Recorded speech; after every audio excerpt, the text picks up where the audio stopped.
bit more Ian Cohen. We just had Koza in the box with us. Pete Ryan's been with us all year, thanks to the good people of The Age, theage.com.au. Pete, for you go on a bit of horse racing after the trade period, do you? We'll see you at the Geelong Cup. I can't wait. I'm actually looking forward to each of those Spring Carnival meetings. I was hoping to get to Avoca, but I was watching the race last night and I was thinking I can't wait for this. Yeah, it's good fun Friday night at the Valley, isn't it? Pity about I missed old mate Nature Strip in the Moya in my body. Yeah. No, it's good night, good Friday night before the Granny. Absolutely. Winner, margin, and Norm Smith medalist for you, Pete? Of Richmond, 19 points, and Shane Edwards for the Norm Smith medal. Been a good year, fellas. Have a good call, and hopefully Geelong and, for Sean's sake, North Melbourne are in the Granny next year, and for my sake, Collingwood. We've really appreciated your insight, your input. It's been great to have you here, Pete, and look forward to watching your racing coverage over the summer months. My racing coverage isn't much. I just stick a microphone in front of trainers. Thanks, Pete. Take some quotes and away we go. Yeah. Pete Ryan from The Age joining us as we're before the mount. Thanks to the Ponds and Norlane Hotels and Team Tyre Power. Mike Brady not too far away from hitting the stage. And, Virgin, who sponsor the AFL, their official airline, have just given away to one section of the crowd wonderful return flights to New Zealand. Everyone in that section. Yeah. Good effort, N27 down in the old Southern Stand. But it's time now to welcome to Mike Brady, one of the voices of football. Brady joins us again on Grand Final Day as we are 19 minutes away as we welcome our umpires out onto the MCG. Matt Stevick, Ray Chamberlain and Sean Ryan, three of the most experienced umpires in football. And, of course, Sean Ryan with a local connection, lives at Torquay. And during the week a barrister, and on the weekend adjudicating on football. Don't tell me you went to school at St Joey's. No, he's a Warrnambool boy, Sean Ryan. That's good. But made his way through the umpiring rankings at Geelong. Actually, I was just flicking through I think it was Ballerine Grand Final football record from 1995 during the week. And who was the field umpire for, I think it was Ocean Grove and Anglesey? S. Ryan. Sean Ryan was the coaching Ocean Grove that day. Mark Neild. Brendan McCartney. It was one of the two. Had to have a stab. 50-50. Oh, probably stab should have in the turned dark. the clock back a bit more. Umpires are out. The two cheer squads are out on the ground, and we have got in position thanks to Goddings in our experts chairs, Lee Brown and Sean Higgins. Between them, 466 games of experience, and of course, a premiership with Lee Brown in 2010 with the Collingwood Football Club. Your old teammate Heath Shaw, around 9 years later, out there in the orange of GWS, when GWS was only in its infancy as a junior club to start off with, and little did he know that 9 years later he'd be back on Grand Final Day. I think he's always hoped, Kingy. He's a very positive person and very bullish about where this club could get to, and messaged him early in the week to get that one out of the way, and he was up and about. He thought they were a really big chance and he was ready to go. I'm not sure if we'll ever see him again, Kingy. If they win, he might disappear for a long, long time. But just looking at the bottom of the banner, just to quote the Canadian rapper Drake, started from the bottom, now we're here. Not bad. It's nice, isn't it? And they're just about to come out. Kingy, great scenes just below, underneath. And Phil Davis is leading them out. Wow, he's in. What a warrior, Phil Davis, because, of course, as we know, he is playing under duress. Will play under duress this afternoon. He went through numerous fitness tests that added to the drama of the build-up.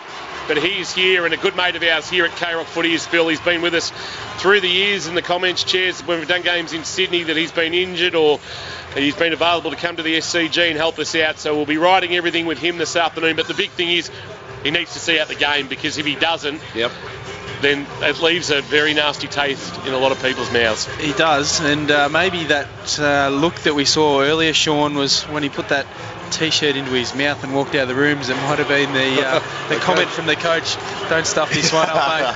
He'll be right, he'll get through now. I mean, last week was a different story. There was a grand final to be played 7 days later. Today he's got 6 months to get over this, so even if his leg's hanging off, I'm sure we'll see Phil out there for the remainder of the day. Just watching Leon Cameron run into position, and Leon's not moving very well, it must be said, but I reckon he's moving better than Phil is. And that's saying something, because Leon definitely has got a stone in his shoe as he ran over to join the team photo, and they will make their way into position now.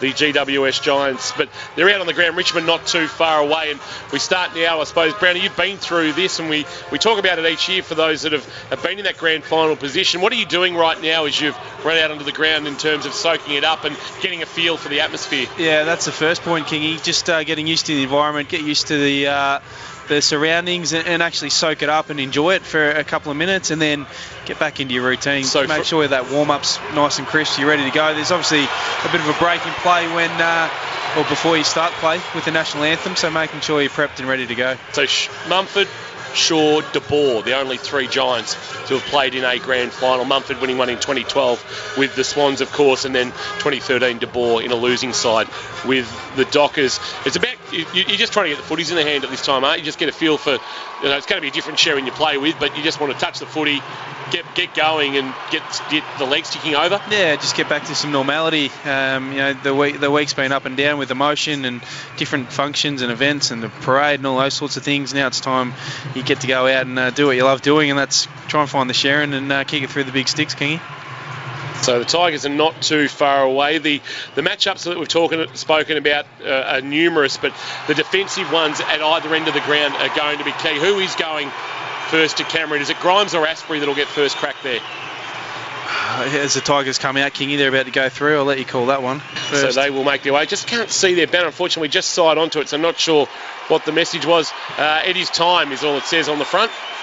So as they look to win 2 in 3 years, of course, hadn't won one since 1980, hadn't appeared in a grand final since 82, but Damien Hardwick has put together a list that has got them well and truly challenging and will challenge for some time, you would suspect. Let's go back to those. Asprey for mine, but I mean, Grimes can always flip on him if things get out of hand, but I think they love what Grimes is able to do if they can generate a +1, and that's ideally what he'd like to do. Asprey could put Cameron away. Cameron does get a fair bit higher up the ground than most other forwards as well. So two really good options for the Tigers either way.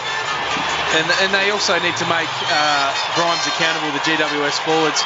If they allow him to play his own game and intercept, come third man up, all those types of things, he's going to be a very good player. But they need to make him defend, and he's going to have to play on a bigger bodied opponent today, either Finlayson or maybe Himmelberg, compared to some of the smaller ones that he's dealt with in the last few weeks. So the Tigers just warming up at the front road. They're lurking, aren't they, Benny? They're just lurking, the Tigers. Anybody been keeping vision on Phil Davis? Maybe Heath Buck has been. Bucky has put himself in position down boundary side for Petter's breaks and suspension. Bucky, you've got a comfy seat down there. Have you been looking at Phil Davis and how he's moved in the warm-up? Moving fantastically, Kingy, the co-captain. So he looks ready to go. Just down here, it's blue skies, not a breath of wind. Ground immaculate condition, about 17 degrees in the sun, about 8 in the shade. I'm about 5 metres away from the Giants bench, so I dare say we'll see Phil Davis coming off the ground throughout the game. We've got Stevie J down here with the Premiership Cup. He's the ambassador for the Premiership Cup in 2019. He got Kevin Sheedy down here as well. He'll be presenting the Premiership Cup to the winning captain and coach. And Dylan Alcott, Kingy, he'll toss the coin. He's been practising nervously down here. Unfortunately for Dylan, every time he tosses it up, it lands back on his lap. So he'll continue to do that. He'll just about go out shortly. Unbelievable atmosphere. You heard the difference in roars when the Tigers came out. I reckon it's about 8-2, but the good news is for Giant supporters, they've got, I reckon, at least 3,000 or 4,000 here. A lot of pockets of orange just sort of sprinkled amongst the yellow and black. But perfect conditions down here, Kingy. I'll keep an eye on Phil Davis, but all good. The co-captain at the moment. Thank you for that, Bucky. South Point Garden Supplies, Ash and the team, 15 Boneyards Avenue in Torquay with our ground report. I think, Bucky, that if it's the Giants, it's Kevin Sheedy, it's Maureen Hafey if Richmond are to win the flag, if I'm not mistaken. Is that right? That's correct. I can see Maureen down here. That's actually correct. Standing with Kevin Sheedy at the moment. Kingy, you are correct there. Yeah, so they will hand the cup over to the two captains before the game, and then one will present depending on the winner at the end of the game as well. We'll also obviously have presenters for the Norm Smith medal and the Jock McHale medal. Norm Smith to the best on ground, Jock McHale medal for the Premiership coach for 2019. So we're just on 12 minutes away, make that under 11 minutes away from first bounce of the 2019 Grand Final. The Ruck battle, Nankervis and Mumford. two ruckmen that it's basically about getting their hands on the footy in the middle of the ground. Obviously, then you've also got the work of Soldo. I think Soldo may actually... Would you think Soldo starts in the middle? Possibly. He's actually had a really good season. He's developed particularly well. He got that opportunity when Nankervis was out through injury, and he's been able to hold his position. He's certainly going to jump in probably a little bit harder, Solvo, than Nankervis. So it'd be a nice matchup to start the game, King. Two big brutes jumping in at one another. They're going to have to get on top in terms of the hit-outs and make sure the Tigers can win the clearance. It's not historically a strong area for Richmond in terms of their clearances and stoppage works, but if they can break even in that part of the game, it's going to go a huge way for them getting the result. And we also then know what Mumford's going to do. He bases his game up, follow-up, and just harassing and making a real slop in and around the footy. So the two Tiger ruckmen need to make sure their hands are on it and they get hit-outs to advantage.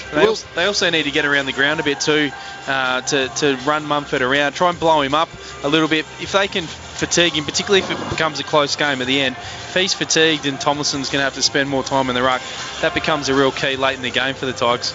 Clearances, are just having a look at some numbers leading into today. The GWS number 1 ranked 42 per game, and the Tigers the worst ranked side for clearances. That shocked me a little bit. I knew that wasn't their strength. You mentioned it, Sean, but they rely so much on their rebound footy, don't they, the Tigers? They don't mind losing the of course they want to win it, but when they lose the clearance, they're so good off half-back with Basher Hooley. We know Grimes a great interceptor. Asprey's done well. Vlosten's been outstanding this year off half-back. So it's sort of different in the way that both sides go about it. No, very different. They're two contrasting styles, both inside the contest, as you mentioned, Chuck, but then also outside, the way that they score, the way that they generate their scores, and also the way that they move the football going forward. They're a high score from turnover side.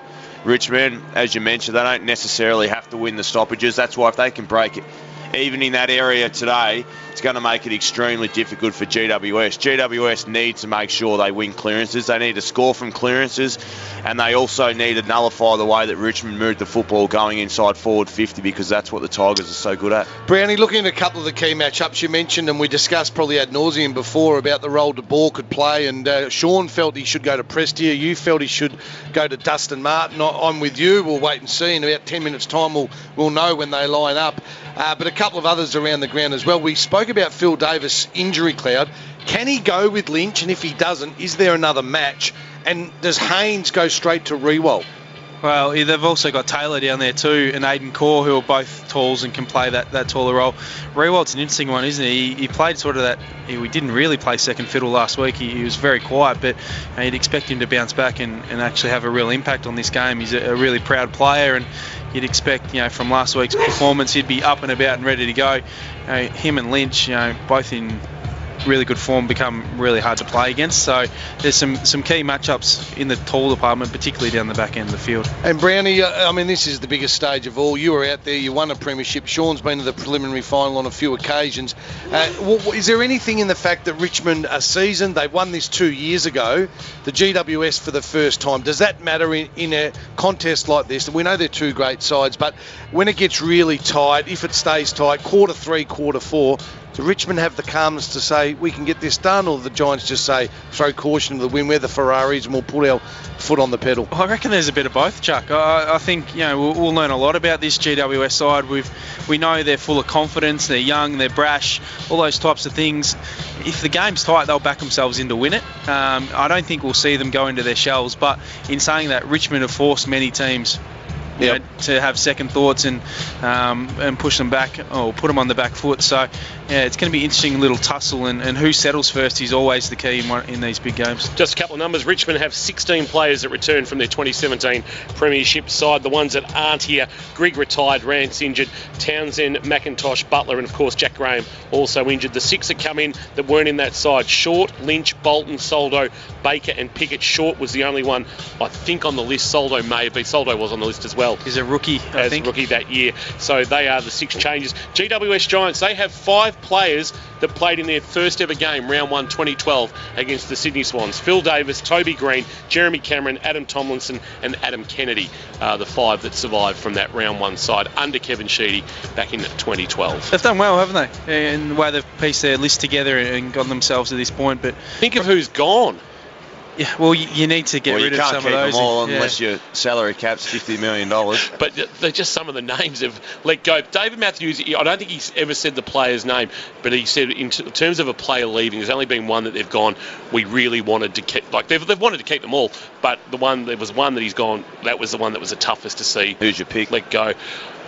No, I don't know. Taylor Adams? That would be my guess. It was either him or Dev Smith. No, not Dev Smith. Tom Scully? Not. Well, I don't think they wanted to. I think they thought Scully was cooked. I think ideally they wouldn't want anyone to go, would they? No. The problem is that we joke about it, but unfortunately they just can't afford to keep him because they've had so many great top-end draft picks that have all turned out to be great players, but they've done well to keep the core playing group that they needed together and get themselves in this situation that they're in today. Time now to head down to Hamish McLaughlin, our ground MC. Cup Ambassador, Stevie Johnson.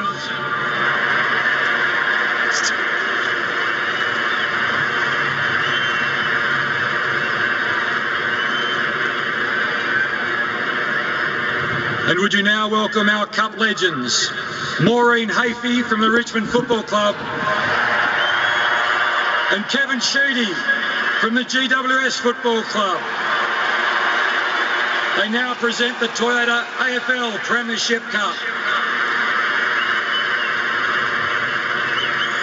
May the best team win.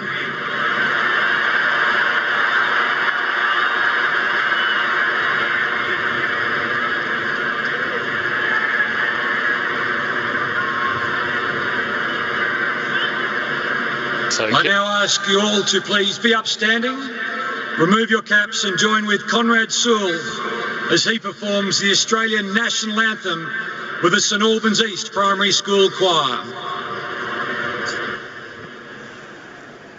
Australians, all let us rejoice, for we are young and free, with golden soil and wealth for toil. Our home is girt by sea. Our land abounds in nature's gifts of beauty, rich and rare. In history's page, let every stage advance Australia fair. In joyful strains, then let us sing. Advance Australia fair.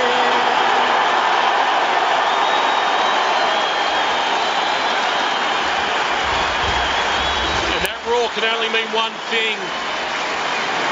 A grand final is only moments away. National anthem concluded.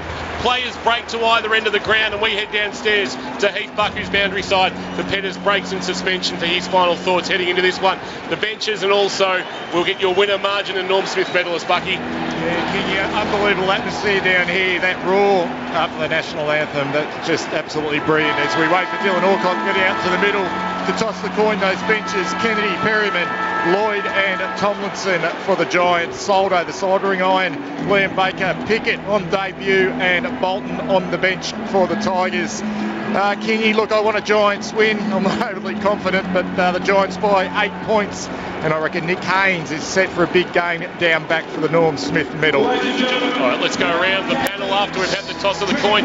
Trent Cotchin and Phil Davis. Benny, just quickly while we wait for Phil Davis, winner margin, Norm Smith. Look, I like the Tigers to win by 47 points and Basher Hooley to win the Norm Smith. So, toss of the coin. Bucky, back down to you. You're keeping an eye on that. I think Ray Chamberlain is presiding over that. It certainly is, Kingy. It's been tossed and it's won by the skipper of the Richmond Football Club, Trent Cotchin. and the Tigers will kick towards the Brunton Avenue end in this first quarter. So that means they will kick to the punt road end to finish things off. I think the Tigers like doing that. Sean Higgins, winner margin, Norm Smith. The Tigers by 42 points, Kingy. I think Jack will kick 5 and win the Norm Smith. Oh. Jack Revolt for you, Lee Brown. I'm going to change mine now. I can't go the same as Sean, can I? I think the Tigers in a close one, though. I think it'll be a little bit closer. I think 16 points, and I'll go for the skipper, Trent Cotchin. But wouldn't be surprised if Toby Green had a really big day today. Darren Berry. Tigers by 23 points, and back-to-back Norm Smiths for Dustin Martin will get off the chain and be the best man on the ground. For me, I'm tipping the Tigers by 41, and it will be Dion Prestia taking home Norm Smith. Davey Collins has been in the chair since 1992, Davey. Richmond, 18 points, and Trent Cotchin the middle. Cotchin for the middle as well. As we move into position, Sean Higgins, what have you seen early? Well, it looks like the big Nang's going to take the first centre bounce, and interestingly enough, Prestia and Martin both starting in for the first bounce. It's a good move. Let's see who the ball wants to go to. Players in position. We'll get some Wombat Gully Plant Farm matchups. First quarter, thanks to GMHBA. Of course, GMHBA with AIA Vitality. Get healthy, get rewarded. The countdown is on to the 2019 Toyota AFL Grand Final. Matchups, it looks like De Boer has gone to Martin as we expected, and Williams has started in the middle next to Prestia, coming off a big game last week. Zach Williams, 25 touches, 10 clearances. First turn, GMHBA 2019 AFL Grand Final is go. Here is Darren Berry on K-Rock Football. Unbelievable, the biggest stage of all. Who will it be? The Giants up against the Tigers. Nankervis touch. Gets it to Martin. A quick give by hand to Prestia. Looked a little fumbly. The Giants will come out through De Boer. Quick give to Daniels around the outside of his boot. Intercepted as the Tigers do so beautifully well. This man Broad, who was knocked out in the prelim, looks fine. Goes back to Short in the back pocket for the Tigers. Chipping ball to Vlosten at half-back. Benny's man. Did you tip him for the medal? No, it's a Tooley. Okay, Basher Hooley. Vlosten long along the line. Lynch with his first contest. It's a good one. Who's his direct matchup? Is that Core? Core. So the Apple Core's got Lynch. So Lynch sends the Tigers inside 50 for the first time. Rewalt! Not paid the mark. He's not happy. I was about to call it the Hamlin hanger. Giants clear. Goes to centre wing. Daniels caught up in a tackle by Basher Hooley. We'll have a ball up on centre wing. The sun is shining at the MCG. Sean Higgins. Well, Phil Davis has gone to Jack Rewald. You caught it well, Chuck. It looked like a mark from up here, but he was just able to lead Phil to the footy early on. Up it goes again. Sean Higgins and Lee Brown. Special comments today. Look forward to that throughout this 2019 Grand Final as Ellis is held in a tackle. Williams applied the heat. Ball jolted free. Whitfield's in there. Miners the appendix. And the umpire once again will ball it up. 1 minute and 20 has subsided in the 2019 Grand Final. Lee Brown. So as Shawnee Higgins mentioned in the pre-game, Grimes is the one playing deep. He's got Finlayson, and Asprey's playing higher up on Jeremy Cameron. Wombat Gully Plant Farm, 201 Townsend Road in Moolap. Our matchups in 2019. Free kick on centre wing. Martin, a high ball inside forward 50. It holds up. Flying across the front of the pack. It's a good strong marker. Taylor getting across and taking the mark. He's had a wonderful season as young Taylor for the Giants, and in the left back pocket holds things up. He's exciting, isn't he? 20 years of age, Taylor. That is a Hamlin hanger contender just on second look. So he brings a kick towards the members' wing. Cameron leads up against Asprey. Gets over both their heads out the back, Mumford, but Hooley will be first there. Fires a handball back about 25 metres. Vlosten gives it to his skipper. Cotchin, back edge of the logo on the near side, middle of the ground. Rioli, beautiful ball. Rioli looks up, sees some options forward. Pulls the kick to the left out the corner of the eye. Lambert, no, the caddy. Caddy with the mark on the chest. Called to play on, 60 from home, sends a long ball, goal square, one-on-one, Lynch coming across, well played Reid to knock it through from behind. What a great story Sam Reid is. Delisted, went back to the Giants' Neefel side and found himself rookied, and in game number 90, the former Bulldog, a former teammate of Sean Higgins, finds himself on AFL Grand Final day. One behind Richmond, GWS yet to score, GMHBA scoreboard. So Core, the designated kicker today for the Giants. runs a long way, kicks it outside his defensive 50. It's going to come back in. Castagna's got it. Off the left boot, sends a high ball inside 50. Davis goes back, backs himself. Two Giants collided. Prestia with a snapping ball that went high. There's a free kick coming back here to the Giants. Did you spot it, boys? I went with the footy. Yeah, it was a high just in the spoil of Tom Lynch. He tried to crash the pack, just caught Phil Davis high. Not a lot in it, but Richmond getting the game looking exactly the way that they would have liked to. It's been stuck in their forward half for the first 5 minutes. They're getting really good structure behind the ball. Giants defenders under the pump. So I with you, Sean, thought it was for Davis, but Taylor ended up taking the kick, kicks them again outside of trouble, and the HMAS Himmelberg comes up and takes his first mark of the grand final. Little short ball. We're on the Brunton Avenue side. Might be little Daniels who kicked that goal up at the Gabba that sent them into the prelim. Of course, the Giants have done it the hard way. The Tigers have had the easy run. Who will prevail today as he goes to centre wing? Fist on the footy, front of the pack. Lambert Rose, nicely to Prestia. Prestia quickly onto the right shoe, finds Rewald at half forward. Jackie Boy turns onto his right. Low wobbling kick, it wasn't good. Bounced in front of Haynes. Can he keep it in? Dusty's in there lurking as well. There's that word, Ben, lurking in the meatloaf poppet over the boundary line. Tom King, we've played 4 minutes. Only one behind to the Tigers. Total Tools time clock. Total Tools, every tool, every trade. Shaw and Martin coming together. Mumford and Nankervis doing the ruck work. Nankervis front position, nearly grabbed it out of the ruck. Did grab it out of the ruck, but wrapped up by Taranto. Ball spilled out. Prestia dragged off his kick. It dribbled 15 metres. Putting his head over the footy. Well played there. By Call. Brought to ground. Holding the ball. No. And Nathan Call dodges a bullet, and we'll have a ball up about 15 out from the Tiger goal. They are doing all the attacking at the moment, but for no reward. Let's keep an eye on the free kick count. Always low in grand finals. Kerr's higher. Umpire Sean Ryan, there's a bit going on after the footy. De Boer involved. Mumford the tap down, but beautifully rode Dusty, but the tackle of Haynes dragged him down and he won the free kick. Dusty was on the march through the pack, Dusty's and he might be injured. hurt too. For St John of God Hospital, please keep an eye on that, Heath Buck. Poke in the eye. Yep, chance now for Shaw to release by hand. Over the top, Taylor got involved, or rather Taranto. Now it's Kelly. Handball looping, wanting Whitfield, but Cochin got in the way, knocked it down, but coming the other way. Mumford, bang, big tackle, Cochin. Stopped the mummy in his tracks. Might have just got some small revenge from Mitch Duncan. Free right kick. there, but there's going a free kick coming to the Giants and to Mumford. And he's got the footy back of the wing on the outer side. So you can hear what the Tiger faithful think of it in our effects, Mike. There's probably 85,000 yellow and black supporters, maybe 10 in the orange. Dusty okay, Chuck down here, poking the eyes up and about. Good work, Bucky. All over things for St John of God Emergency Department, so no worries there. Maybe just a poke in the eye, Bucky suggests. Short ball to Kelly for the Giants on centre wing. Brunton Avenue side. One behind the Tigers. The Giants, have they gone inside 50, Ben? Yeah, they've gone inside 50 once, inside 50 4-1. 4-1, so Shaw's got it. The former Pie tries to get around Caddy. Caddy dragged him back in, went to the ball and put him under the pump. Shaw looked uncertain, caught with the footy. Umpire Razor Ray says, give it to me. Ball up, centre wing. The roar at the MCG on grand final day. There is nothing like it in the world. Umpire Razor Ray puts it into the air. Mumford, the sausage-eating champion. He might eat someone else out there today. Hopper's caught with the footy and reward for the Tigers. The little meatball, Prestia. Free kick, left half back for the Tigers. Nearly plays the finals, Prestia. He's been unbelievable for the Tigers in both their finals victories. GWS actually had more of the ball, but it's all in their back half. Prestia to half forward, but it's spoiled away from Revolt by Davis, Williams. Kelly, handball was good. Hopper tried to get it back from Taranto. Taranto head over the footy. Now taking in the tackle. Ball spills. Holding the ball. Cochin wanted to get it moving on. No. It'll come back, and the free kick, in fact, will go to Hooley. So just back of the wing, outer side of the ground, Batcher Hooley with the footy. Laterally he goes, and stretching and marking is Castagna. Castagna will go back to centre half back, just inside defensive 50. Dylan Grimes, the All-Australian, with it. He comes into the middle of the ground now, Curvis with his bootlaces, fumble, then turned it over, the handball nearly stolen by Daniels. Daniels did well to knock it away from Prestia, then put his head over the footy, wrapped up in a tackle. We'll get a ball up near the point of the square. No, it's going to be holding the ball, I reckon. Right. And he's holding the ball. Who's it against? Dragged it back in. Daniels dragged that back in, Kingy. Thank you, Lee Brown, for Goddings. Free kick to the Tigers.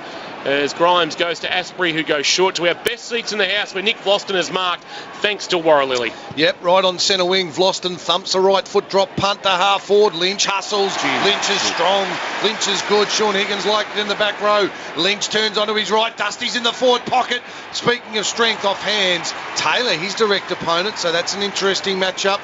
One of the boys called that earlier, off hands, out of bounds forward pocket, city end. This is what they've done well in the last couple of games. GWS, they've really fought and really hustled down in their back 50. They have to hang on here. Boundary throw in, 15 out from the Tiger goal. De Boer, quickly to Core, stripped to the footy. Rioli's in there. It's scrappy passage at the moment, as you would expect, the first 10 minutes of the grand final. Benny, what's happening on our stat sheet? Tackle count 14-4. Richmond have laid 14 tackles in the opening 8 minutes. Up she goes, about 25 out from the Tiger goal. Lynch tried to grab it out of the air. Reid punches it 5 metres forward. Edwards does the same for the Tigers, and so does Rewald. It's the typical Tiger style, but Whitfield, standing on the last line of defence, picks it up, assesses his options. With a left footer, he goes to the half-back line. Numbers pick it with his first touch. It was a handball. Went out the side door. Caddy was dispossessed. Umpires are letting it go. Good umpiring, I say. Short with a high up and under ball. Where's Lynch? Nankervis was there, or the soldering iron. Bounced off him. Now it goes to Prestia. He just goes backwards to Seti the ship. Caddy from 55 with a wobbly looking ball to the teeth of goal again, off hands. So we've played 9 minutes in the 2019 grand final. The Tigers are 2 behinds. The Giants yet to score. Sean Higgins with us in specials. Dustin Martin spending a lot of time forward at the moment. Brownie and also Prestia. Benny getting a lot of the ball early on. De Boer not quite getting the matchup he wants at the moment with Dusty going forward. He's had 5. Prestia is a leading possession winner on the ground. Kelly has had 4 for the Giants. Course short to short to rather short. to be short, Kingy. Short. Double fist from Hawley. We'll get back to you in a moment, Benny. Martin sat under it, knocked away by Haynes. Rioli, Castagna pulled the kick to the left, through for a behind. Missed opportunity there for the Tigers, and they are now 3 behinds. GWS yet to score, almost 10 minutes gone in this first quarter, thanks to GMHBA. GMHBA now with AIA Vitality. Get healthy, get rewarded. Short ball comes back in. I tell you what, my heart was in my mouth, Kingy. The Berry family at home got the first goal sort of option. Guess who I got? Castagna. So that was a sore point for me. Shy Bolton flies. Back of the pack. Baker. Hooley. Nice hands to Prestia. Maybe George is here again. Maybe Lynch. Couldn't hold the mark. Knocked down from behind. The Giants repel. De Boer to Taylor. Wobbly footy. Bouncing in the middle. Oh, came out to meet it. Did Broad. Did well. Tapped it back to Prestia. He's had a bit of the footy. Butler screams in for the Tigers. Tenacious he was. The ball spilt free though. Green with his first real look. Great kick. Chip over the top to Daniels. You heard Lee Brown. He said it was a great kick. Daniels plays on. Drills it. Williams out in front. Will mark and should go back and have a shot from 45 metres, maybe 48. As the Tiger defender, Asprey, just creeped a metre or 2. So Toby Green, just to tell our listeners what happened, Chuck, he looked up and he had no one to kick to except Richmond players. He looked out the corner of his eyes and saw his teammate. Just a fantastic use of his vision, and then an excellent execution. Opened up play for GWS. So Williams short again. Oh, chopped off, was headed for Green. The Tiger defender in Asprey got his hands on it. Umpire will now be forced to ball up. Thought he should have had a shot, but he went for that little chipping pass and it was chopped off. It was a beautiful kick, isn't he? He would have been only kicking for probably 48, 49 metres. It would have been a great way to settle, given Richmond has started really well. Double palm down by Soldo, only as far as Whitfield. His small kick taken by Asprey, gave a handball to Pickett. Pickett lost it in the tackle, trying to get away with the footy, but leaving it behind was short. It's out of bounds, boundary throw in. Kingy, the last 5 years, the first goal scorer team has gone on to lose the game, so maybe both teams just not wanting to kick the first at the minute. And the pubs that do the old we'll serve free beer until the first goal's kicked are absolutely they're not happy. People are gassed. From the boundary throw in, Hooley, a high ball outside defensive 50, but underneath it, taking the mark. A good one from Kennedy. What a player he's been. Game 115. Gives it off as they look to run now. Kick inside, forward 50. Looking down there for a marking option. Big fly, Himmelberg, back of the pack. Lloyd went to go off the ground. Rather, it was Perryman. Tight against the boundary line. Not a bad effort. Quick little snap coming out of the pack. That was Lloyd. and it's hit the goalpost. And the first score of the grand final for the Giants is a behind. It's 3-1 as the Tigers try to get it out of defensive 50 through Baker. Yep, Baker with a low ball, spearing towards Bolton on centre wing. Good defensive work there. Reid got his fist on it. Out of bounds, down in front of Heath Buck. Boundary side, the early vibe. Bucky, please. Yeah, Mumford off for a rest. That's his first ref, Chuck. That means that Adam Tomlinson's going up in the ruck against the Soldering Iron. The Soldering Iron, named famously on K-Rock footy this year. Got the little brush over the top lip. Presti has had a fair bit of it. Benny, when you get a chance, I reckon it's about half a dozen. Goes towards Lynch. Fist came from behind. Cause doing okay. Taylor's been good. Got a little one to Whitfield. Whitfield again short with his left foot to De Boer. Another little chipping ball to Taranto. What a season's this young boy's had. He's had 8 Presti and 9 inside 50s to 3 Kurzheier in favour of the Tigers. So Taranto decides to go backwards to Heath Shaw. Across the sort of face of goal, about 35 out. Shaw with a short ball to Davis. Fitness test on grand final day. Couldn't have been good, but he got through the skipper and he's got the mark at half back for the Giants. No one to go to, so he elects to go backwards again with a short ball to Shaw. So they switch play. Kingy, you have a go. Shaw to Core. Core about 25 from his defensive goal. Now goes up the corridor. He's run his full measure. Nearly ran too far. And he's kicked to the wing. He's poor. But Alice going back with the flight should allow Pickett to mark. His spoil is fallen for Kelly. Although it's a 4-on-1. Kelly did well to palm it back towards Lloyd, who made an interesting tackle. Rather, it was Perryman laying the tackle. Kelly now comes up with a loose ball. Dumped by Short. Ball up just for the logo on the near side wing. Gee, they really buggered that up, the Giants, but Brandon Ellis would like to have that moment back where Pickett could have marked uncontested. Soldo won the tap down in the direction of Pickett, a 1-on-1 contest. Pickett did well, knocked it away from his opponent. Well played by Reid, gave a handball up to Taranto. Half forward he goes, looking for a fly, but no mark taken by Himmelberg. It's off hands, out of bounds, boundary throw in. Below our best seats in the house, thanks to Warralilly, warralilly.com.au, the UDIA Community of the Year. 14.5 minutes gone on the total tills time clock. Richmond 3, GWS 1. Ball back into play. Soldo front position, winning a double tap down. Ball rolls out the back towards Lambert. Under pressure, he gave it up to Hopper. Hopper can give it by hand. No, decides to pull the trigger on the kick. Saw something out the corner of his eye. Missed Himmelberg. Rolls out of bounds. Boundary throwing in the left forward pocket. And it seems right now, Sean Higgins, that the Giants have got the game back where they want it. Yeah, they have. They're starting to get some repeat inside 50s, but more importantly, just starting to win it in and around the contest and getting the ball moving forward. Thought Hopper should have given it to Kennedy, then Brownie. Had him free on the inside. Elected not to.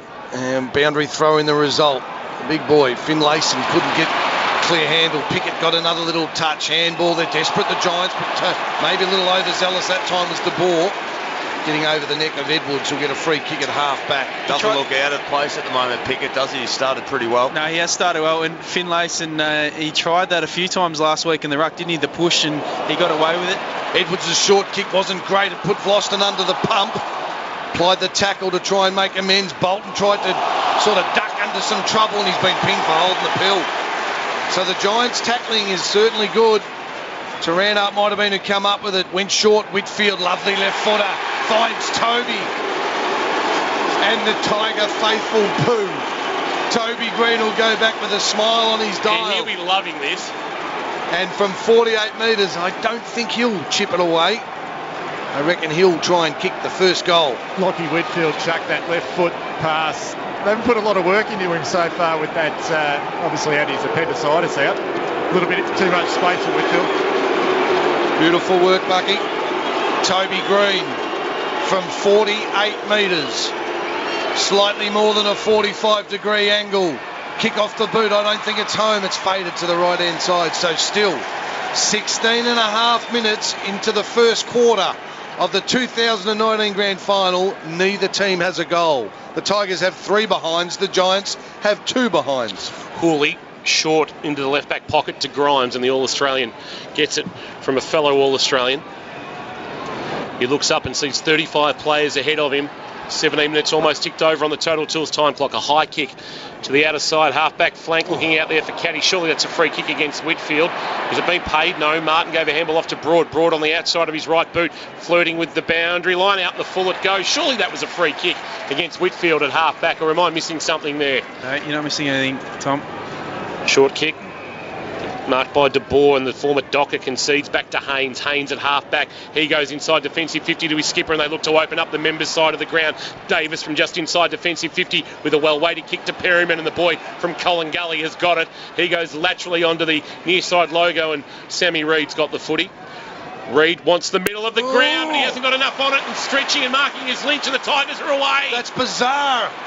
Risk and reward. Lynch to Martin. Back to Lynch. Lynch thought about a kick on goal, and then he sort of pulled his kick and went sort of at right angles, to be honest. In the pocket, snapping towards goal. Could be the first.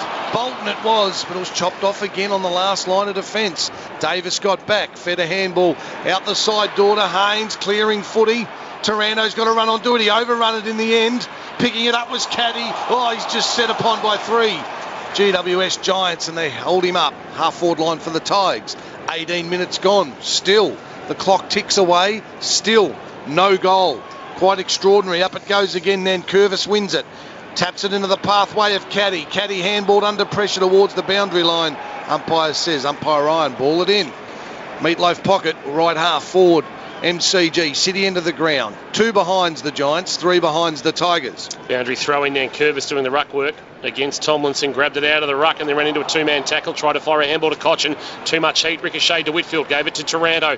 Taranto at right half back. A high ball towards half forward. Knocked down by Vlost in front of the pack. There are a couple of Giants attacking the footy. One of those, Lloyd, tried to flick it up to a teammate. Kelly too slow, but it spilled out. Chance now for Tomlinson. His kick though not great and broad, as marked uncontested. He'll go inside defensive 50 to Grimes, who's been omnipresent early. With a bounce, he runs across the face of the punt road goal. That a second bounce as he looks to share by hand. Does so as a little chip kick over the top is a neat one, and it's onto the chest of Baker. It came from Prestia, and Baker has got the footy. You've got Liam Baker here today, and 35 years ago you had Leon Baker running riot for Essendon as he goes short to Grimes. Grimes short himself to Hooley. Gee, they honour that lead-up, man. The Tigers, Sean. As soon as someone presents, they hit them straight away. Hooley ignored Cochin, ignored Lambert. Instead goes high along the line. Nankervis or Lynch. Lynch front of possession. Knocked away. Haynes front of the pack. Gave it off to Reid. Reid gave a quick handball out, and they get a clearing kick forward through Hopper. Hopper towards forward 50, and Cameron on his chest has taken the mark. Gee, the sun might have got in the eyes there of Grimes. He normally reads it so well off the boot, but Cameron just sort of edged him out in front position and took a nice mark, and Cameron's going to have a deliberate set shot here. He's outside 50. Similar distance to where he kicked the goal from last week at the other end of the ground, Chuck. Coleman medalist this year. He's been fantastic for the Giants. Is this the first goal of the 2019 Grand Final? Jeremy Cameron, left footer. He's got to launch at 55. The boys are silent in the back row. It's not a bad kick. It's a really good kick. It's fading. It dips. And it is a goal. Cameron with the first. Perhaps fitting that the Coleman medalist gets the first goal of the 2019 Grand Final. The Giants are 1-2-8. Richmond 3 behinds. Nice to get the first goal on the board, Chuck. A fantastic mark. He was out of position early and fought his way back. Yes, Grimes might have lost it in the sun, Chuck, but his effort to get back and protect the drop zone of the ball there, Cameron, was fantastic. Just been a little bit fumbly in offence. GWS, they'll calm the nerves a little bit getting that first goal on the board, that's for sure. They've actually had 4 less inside 50s, 10-6. But they've kicked the 1-2 from those 6 entries, and Shaw's up to 7, Taranto 6 and Hopper 6. So a couple of young guns, Taranto and Hopper, have combined for 12 touches and 5 tackles already in this opening quarter, Kershaw. Check out Jeremy Cameron's goal on the AFL Instant Replay clips, Snapchat, Facebook and Twitter. Bounce in the middle. Palm down by Mumford, head over the footy. Williams brought down by Cochin, ball spilled down. Curvis trying to free the arms to get it to Castagna. Went through his legs, coming off the edge of the square. Looked like it might have been Lloyd who came through. Kick forward now for the Giants. Thought Green surely hung out too without the footy by Boston. Umpire said no. Green went to go off the ground, digging up Purchase. Baker was there for the Tigers, trying to duck under a tackle. Now he's got trouble. Finlayson and Green wrap him up. That should be holding the footy. Umpire says no. I'll ball it up. He's stiff on a couple of occasions there, Toby Green. He did get held onto Kingy, and then the Richmond opponent dragged the ball in and ducked his head. Tapped down by Mumford, but the clearing kick comes out of the pack from Lambert. A high ball to the wing. Haynes in best position marks. Lee Brown, Sean Higgins with us for Goddings this afternoon. Geelong's Kubota excavator specialist.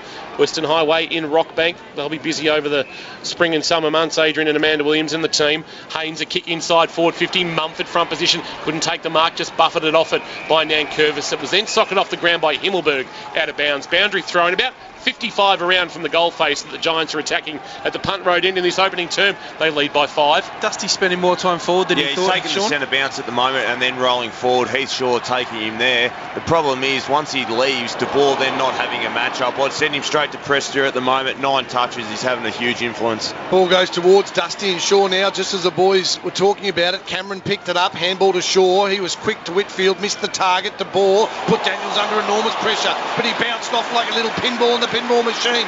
Got it to the big sausage-eating champion who spilt it. Too much sauce on the sausage for Mumford. Couldn't hold on. We'll now have a ball up. Half-forward position.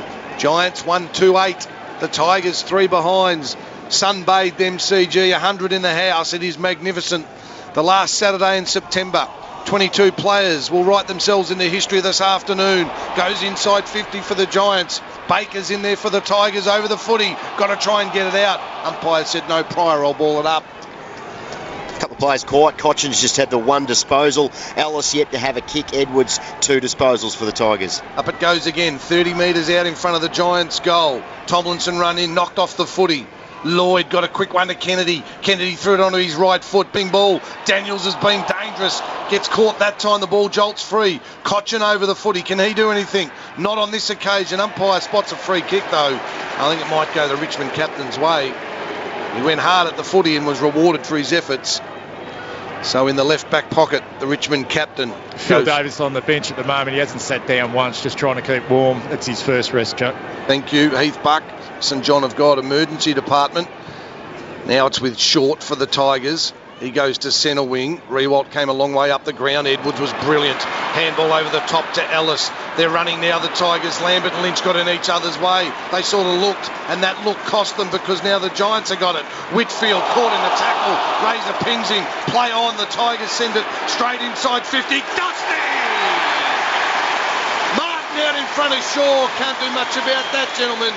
When it comes in quick and Martin gets front position, Dusty plays on and gets the first one for the Tigers. Richmond put their nose in front. The great Richmond champion Dustin Martin delivers. 1-3-9. The Giants are 1-2-8. It's a 1-point ball game. Well, he's dangerous out of the goal square, isn't he, Brownie? Very rarely you're going to be able to beat Dusty Martin in a one-on-one contest. The great thing about this is it was the Richmond pressure. Jack picked up the loose ball after advantage was paid, knew that he had Martin deep in the forward line, just whacked it on the left boot, got it in there quickly, and Dusty just too quick. Just need to settle a bit more with the footy in hand, GWS. Just trying to do a little bit too much, over-possess at times and put their teammate under pressure. So just need to make sure they're picking the right option and keep it nice and simple, particularly early in a big game. Well, they look better when they go by foot, don't they? They slow the ball down. When they try and speed it up and go quick into the Richmond pressure, they're turning it over. Lee Brown, Sean Higgins for Goddings, Geelong's Kubota excavator specialist. Bounce in the middle with Ray Chamberlain. Soldo almost grabbed it out of the ruck. He's tapped down, taken by Williams. Soldo followed up with the tackle, the edge of the centre circles. The ball bobbled out towards centre half forward. Bolton coming off the edge of the square, got a handball up. Chance now for Pickett, running through traffic and then sending a kick to the pocket, looking for Martin or Lynch. Couldn't take it down low. Lynch off his hands in front of Core, out of bounds for a boundary throw-in. Don't forget the AFL official hashtag AFL Grand Final, AFL Tigers Giants for today's games. Be part of the conversation on the KFC Twitter at KRock Football. Right forward pocket, City end of the ground, boundary throw-in. Front position Soldo, got a shove from Mumford. Ball was let hit the deck. Here's Prestia again. Handball too much on it. Edwards had to go back and find it at his feet. Gave it back to Prestia. Snapped a quick left foot kick forward. Diving. No mark taken by Soldo. Mumford clean hands. Gave it to Core. Core's kick into the right back pocket. It's a beauty to Haynes to relieve the pressure for the Giants. Gee, the soldering iron was awkward there. Might have headbutted the ground. He headbutted his own knee, I think. He got to plug himself in, the big iron. He didn't plug in. It wasn't in the back garage. He was just loose and no good. The soldering iron off hands here, out of bounds. Brutton Avenue side. There's arms and legs everywhere, Joe. Oh, it was giraffe on ice stuff. 1-3-9 Richmond, 1-2-8 the Giants. Hope you're enjoying it wherever you may be tuning in to KRock's coverage Thanks to Warralilly, once again our number one ticket holder in 2019. The soldering iron's got it again. He's hot, dispossessed though. Pickett certainly hasn't looked out of place, squirting little low ball to half forward. Two Tigers were there. Rioli wins it. Rioli has a look. Rioli has a look and bangs it from 50. That is a magnificent Benjamin Christian goal of the day. Soldering iron was good in the contest. It spilled free. Pickett with a little wobbler. And Daniel Rioli finished it off on the quarter time siren. Gents, quick comment before we go to a break. Well, the amazing thing what Pickett's enabling Richmond to do is play Dusty out of the square. Who would have thought a first gamer would come in, play in and around the football, getting his hands on it and allowing Dusty to play forward, but not the first time Chucky would have called Rioli on this big stage, finishing with a nice goal. Quarter time in the 2019 Grand Final. It was hot, as you'd expect. Magnificent conditions. 2-3-15 Richmond, 1-2-8 the Giants. Will take a break to catch our breath and come back with some analysis and some stats in the second quarter on Live Breathe K-Rock Footy. Benjamin Christian, luxury spaces redefined. A couple of goal of the day contenders, one from Jeremy Cameron, the other Daniel Rioli. 7 points the margin at quarter time. Benny Cass, thanks to Kerrs High, North Geelong Grove, Dale and Ocean Grove. Just some key numbers from the opening term. Yeah, plenty of key numbers, Kingy. Inside 50s, 13-9 in favour of the yellow and black. GWS actually had 7 more disposals. Marks were 31-21, also in favour of GWS. Contested possession slightly in favour of Richmond, 39-32. Tackle count 23-22. So both sides up and about in terms of the tackle count. Individually, Prestia had 11 possessions, 2 clearances. Grimes 5, Hooley 5, Short 5, and Tom Lynch 5 and 3 marks. And Martin had 5 possessions and kicked a goal. For the Giants, Heath Shaw, the veteran, 8 touches. De Boer had 8 and Haynes had 6. Thank you for that, Benny. For Goddings, gentlemen, Sean Higgins, Lee Brown, is that score reflective of, I suppose, Richmond's slight advantage? Yeah, Richmond's slight advantage for mine, Kingy. Really good arm wrestle at the moment. De Boer gone to Dion Prestia in the middle of the ground. Second quarter for Subway. Here's Darren Berry. Mumford wins the tap, got it to Williams. He quickly got it to Hopper, who threw it onto his right shoe. Little wobbly ball to half forward, off hands, front of the pack. Kelly runs onto it. Hooley tackles around his hips, jolted free. Taranto got it quickly to De Boer. Good tackling by the Tigers. They turn it over now. The Giants. Himmelberg comes out. Can he control the footy? He can. Quick give to Kelly. Tied in the phone booth. Got it to De Boer. De Boer onto the right shoe versus 1. Green was the lone Giant off hands out of bounds in front of the members stand. Lee Brown. And because De Boer's gone to Prestia, that means Dustin Martin is forward, and Heath Shaw did pick him up for Wombat Gully Plant Farm, but Taylor's actually gone back onto him now to free Shaw up to move up to Daniel Rioli, who was the last goal kicker. Well, that tells you what the Giants think of this young man Taylor. Probably the man, in my opinion, that can be the most influential in this game. Martin. Taylor gets the job on him forward as the ball comes back into play now. Cochin burrows in underneath the pack. Didn't get it out. Quick kick came from Taranto inside 50. And the HMAS Himmelberg's come out to take a mark about 38, 35 maybe metres from goal. Well, luck's a fortune, but when you're a forward and you're playing front, you're going to give yourself first crack at a 50-50 ball that comes forward. And it was just a little scrap kick, travelled about 15, 20 metres. Himmelberg played in front and took a really nice strong grab in front of the eyes. So Himmelberg, he's kicked 37 goals this year. Been one of the real live wires up forward. Should kick this. Drop punt on its way. Fades to the left-hand side. Misses. So the Giants miss an opportunity there. They're 1-3-9. The Tigers are 2-3-15. So 1 straight kick separates these two. We've played almost 2 minutes second quarter action. Flip over my score sheet here, Kingy, and I'll hand it over to you because, of course, the second quarter is for GMHBA. Hooley with a long ball. I reckon Martin might have lost in the sunlight as it came towards him. He sort of turned his head away and sort of tried to double palm a ball that never came anywhere near him in the end, and we'll get a boundary throw in as it ricochets out of play. So about 60 around from the left-hand behind post, a boundary throw in. Southern stand where the sun shines. Tap down by Soldo. Martin, Cochin feigned a handball, instead decided to run and kick. Kicks now towards half forward. Ronning Lynch, good spoil from behind by Core, been good today. Core then palmed it into the path of Shaw, but he's turned it over. Lambert, Castagna turns on the afterburners, takes the bounce, 48 from goal, runs his full measure, steadies, and has missed to the right. Through for a behind Castagna. That would have been a Benjamin Christian goal of the day if he could have finished, but he didn't, and the margin is back to 7 as it was at quarter time. Richmond 2-4-16, GWS Giants 1-3-9. Be nice to be that quick, Chuck, wouldn't it?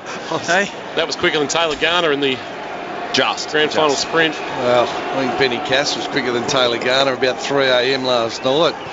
Down Packington Street, running away from the boys in blue. The ball comes out, so I'm only joking, outside the circle. Don't want to get Benny in trouble. Inside 50 again. Free kick, says Sean Higgins. Free kick paid. Tell us, Sean, what happened? I just wanted to check the run and jump of Jack Rewalt. Phil Davis just stood in his way, didn't allow him to contest the football.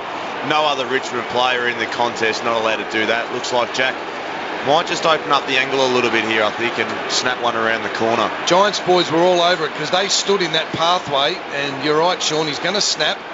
So 1 step, 2, snap, goal, Tigers. Just snuck in. Rewalt with his first. 4:22 Richmond.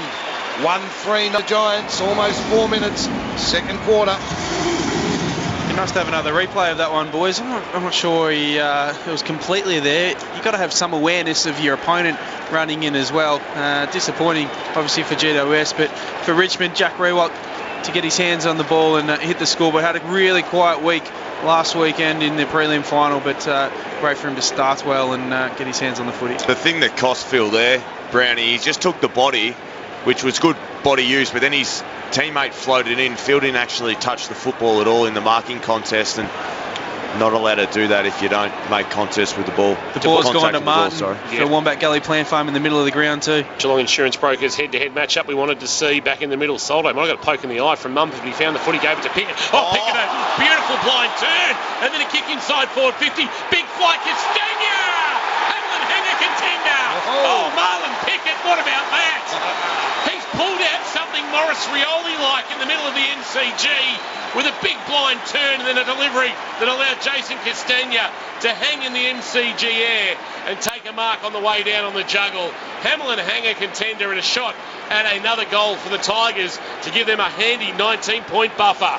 He moves a lot like Charlie Cameron, doesn't he? He does, yeah. And you'd think that he's just kicked his first goal. Every Richmond player's ran and pat him on the head and given him a hug for a nice blind turn. You'll get the punt road into the ground telling you whether Jason Castagna's finished. Geez, he misses a lot, Castagna. He hit the post. 3 behinds now. And the margin is 14. You'll flat him his first goal, Chuck. Yeah, but I got Jeremy Cameron, so I was very happy with 3-5-23, GWS 1-3-9, second quarter, K-Rock Subway scoreboard. He's exciting, Castagna, but he just misses a lot of goals, I reckon, for an opportunistic forward. Anyway, back with the action. Perryman, I'm the Ferryman. Caddy, left footer, back inside 50 they go again. Davis sat and waited, the ball bounced in front of him. Taylor read it nicely, under pressure. Core kicked it across the face, out of bounds on the full. So the Tiger pressure starting to really impact the GWS decision making. And that kick from Core went straight across the face of goal and out of bounds on the full. Ellis is going to... First kick for Ellis, usually a prolific ball winner. It's his first kick. He's over the boundary line, punt road end, Brunton Avenue side to paint that picture. GWS player on the mark is inside. Left foot snap on goal. It goes right across the face. And back to where it started, out of bounds on the full on the other side. So no score registered. 3-5-23 the Tigers. Goals to Martin, Rioli and Rewalt. 1-3-9 the Giants. Core short to Shaw. Only player on the ground yet to have a disposal is Jeremy Finlayson for the GWS Giants. He is donuts. Shaw across the face of goal with a 45-metre kick to Haynes. He wants to take on Rewalt, tucks it under the arm and runs away. This has got to be pinpoint, the kick to De Boer, and it is. De Boer can come laterally to our best seats in the house to Whitfield. Whitfield's got Green near the interchange gates and Heath Buck, but goes shorter, and he'll get to Perryman, who took it nicely on the half volley with one hand, gave it to Shaw, who gave it back to Perryman. Perryman run past Heath Buck and then squares up a 45-degree kick. Wanted a marking option in Daniels, the tall and the short there, as Nankervis brought brought it to ground. Pickett involved. Gave it to Lambert. Lambert gave it back to Vlosten. Vlosten at left half-back. Wonderful delivery to Castagna. Castagna inboard. Here's Pickett again. Left foot kick inside 50. Bouncing ball. Oh, Martin read it beautifully. And he'll find it out the back. About the pick up now. Martin with the snap. Martin with the dribbling goal. Benjamin Christian, goal of the day contender. Pickett with another assist. Marlon Pickett is making some debut. He's just finding a way to get the Tigers forward, and he's letting his forwards do the rest.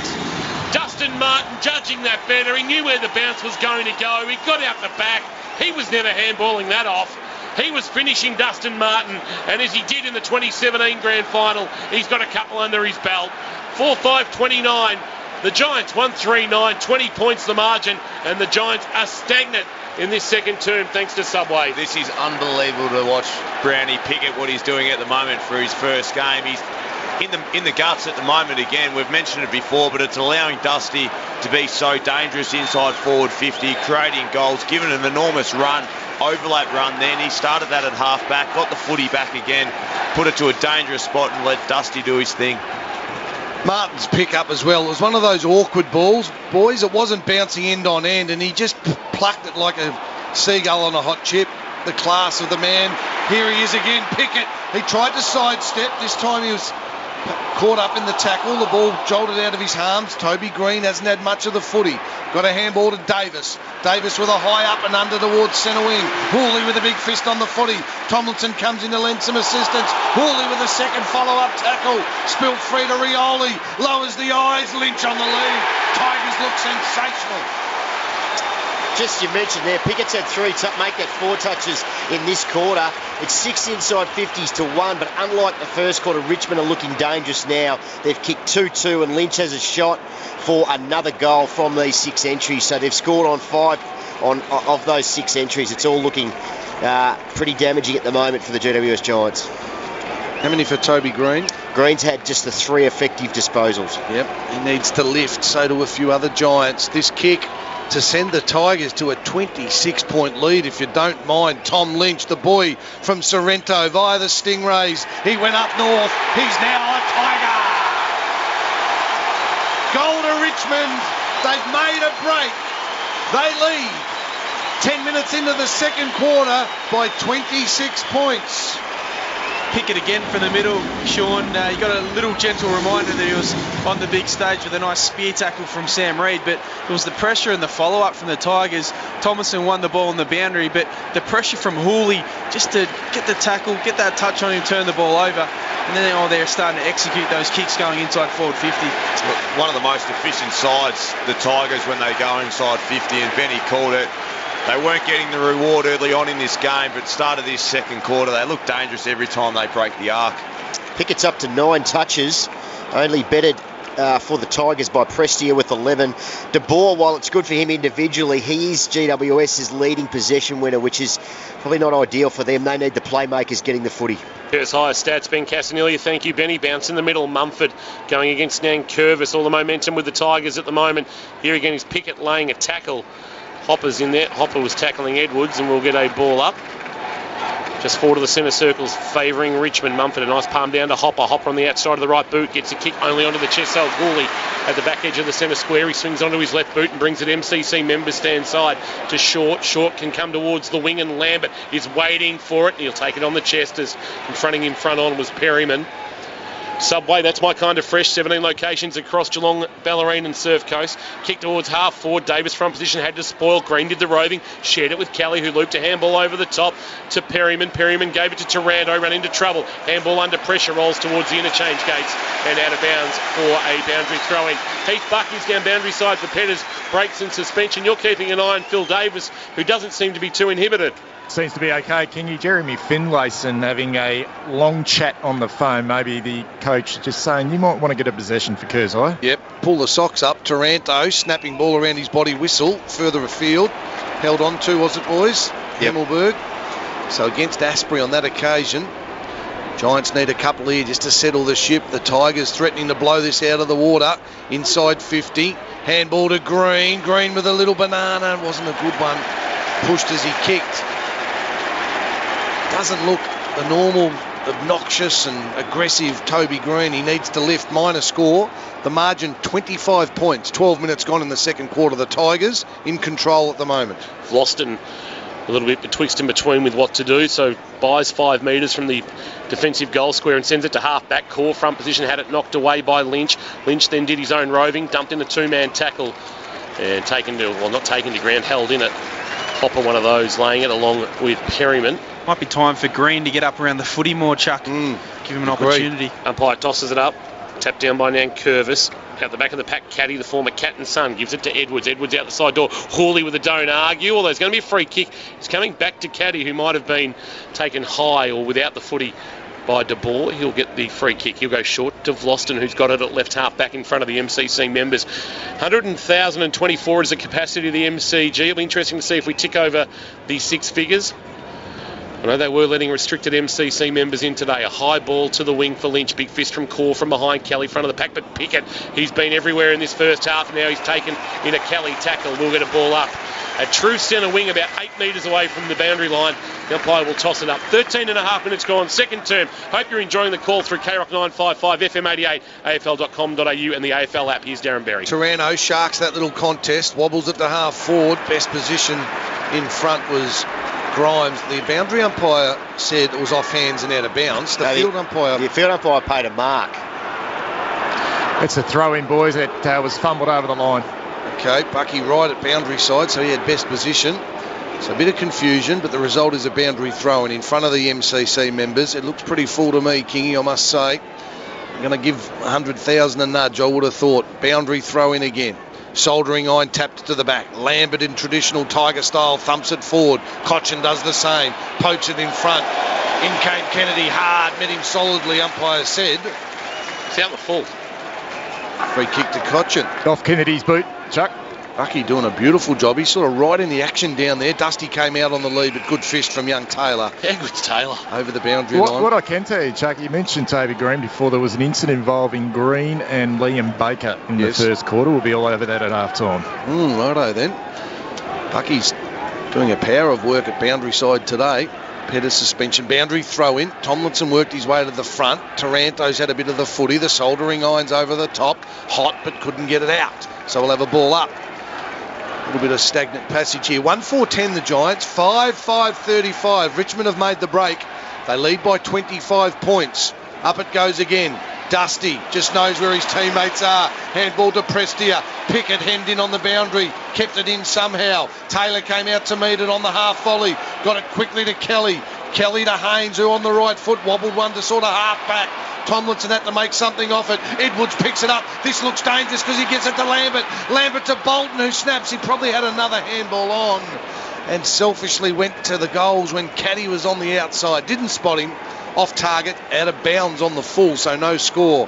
15 and a half gone second term. Sam Reid with it. The Giants up against it. Just the one goal in almost a quarter and a half of footy. He goes across the face of goal to Shaw, and Shaw in the right back pocket punt road end goes short to Kennedy. They've laid 31 tackles, GWS. 3 players have laid half of them. Hopper's had 7, Kelly 4, Taranto 4. Kennedy takes off laterally and then sends a kick towards left half back. He's got to get it to its marking target, and he does to Haynes. Haynes can hit the ground running and put it onto the chest of a teammate, and he's got it now. Lloyd back edge of the centre circles, inside 50, wanting Himmelberg, but Soldo back with the flight of the footy, positioned himself well in front of Harry Himmelberg and took the mark, and then tried to send a kick looking for Lynch, but in fact the floater got to Cochin, who gave it by hand. They'll run through Ellis, and his neat little left foot kick lands on the chest of Dusty Martin in front of Bucky. Dusty's starting to have a bit of an impact, Ben, if you don't mind. Couple of goals, but what else has he done? Yeah, he's up to 8 touches now, 2 goals, a tackle, 3 clearances. Kicks a high up and under footy, looking for the high flyers. Rewalt came from a couple deep. Taylor was at the front. Haynes at the fall of the ball, held in a tackle. Surely no prior umpire will ball it up. He'll do exactly that. Tackle count 10-5 in favour of the yellow and black. So I should say free kick count. Free kick count, thank you. 17 minutes ticking over Total Tools time clock. Up she goes. Soldering iron's been good. So has Pickett. He burst through. Couldn't take possession though. Ball comes to the back of the pack where Ellis was waiting. Left footer. Inside 50. High markers. Where are they? Back of the pack. Lynch has got best position. Can he get the footy? Grabs hold of it. Davis was there. Stripped it off him. Got a handball out the side to the Perry man. He goes low and wide. Missed the target, but buttering up nicely. Caught in a tackle. Richmond were desperate. Umpires pinned him for that. Was it Hopper that tried to take Lloyd. them on? Lloyd, thank you, Kingy. That's a good tackle. It was a great tackle, just pinned the arm. Josh Caddy just pinned him. You heard Sean Higgins in special comments. That's his 4th tackle for Kurzai, the former Cat, up to 6 touches. So Josh Caddy, too far out to score, you'd suggest. He's about 65 from goal. Kicks it to the hot spot. Now this is set for a Hamlin hanger. Rewalt flew, got into the back of his opponent. Umpire let it go. Shaw stayed down, fed the handball out. Richmond to just repeat 50 entries. Pickett on the bottom of the pack. Taranto over the top of him. Handball to Williams. Quickly out the side to Taylor. Wobbly footy. Himmelberg tapped it, hoping more than anything. Baker was in there. Now Tomlinson gets it to Williams. Surely the Giants have got to get something happening here. Kelly lowers the eyes and spears it towards Cameron. Grimes read it beautifully. Handballed it to Vlosten. Vlosten gets it over to Short. Short, in fact, it was Broad. He got it to Prestia and the Tigers are out once again. Cooley can go to the outer side. His kick, though, might have been partially smothered, and in doing so, held in the air. Trying to knock it away. Lloyd from Lambert. Lambert under pressure now. Caused a turnover. Lloyd with the footy. Open goal square. He's pulled the kick, though, and Finlay was touched off the boot. The umpire said play on.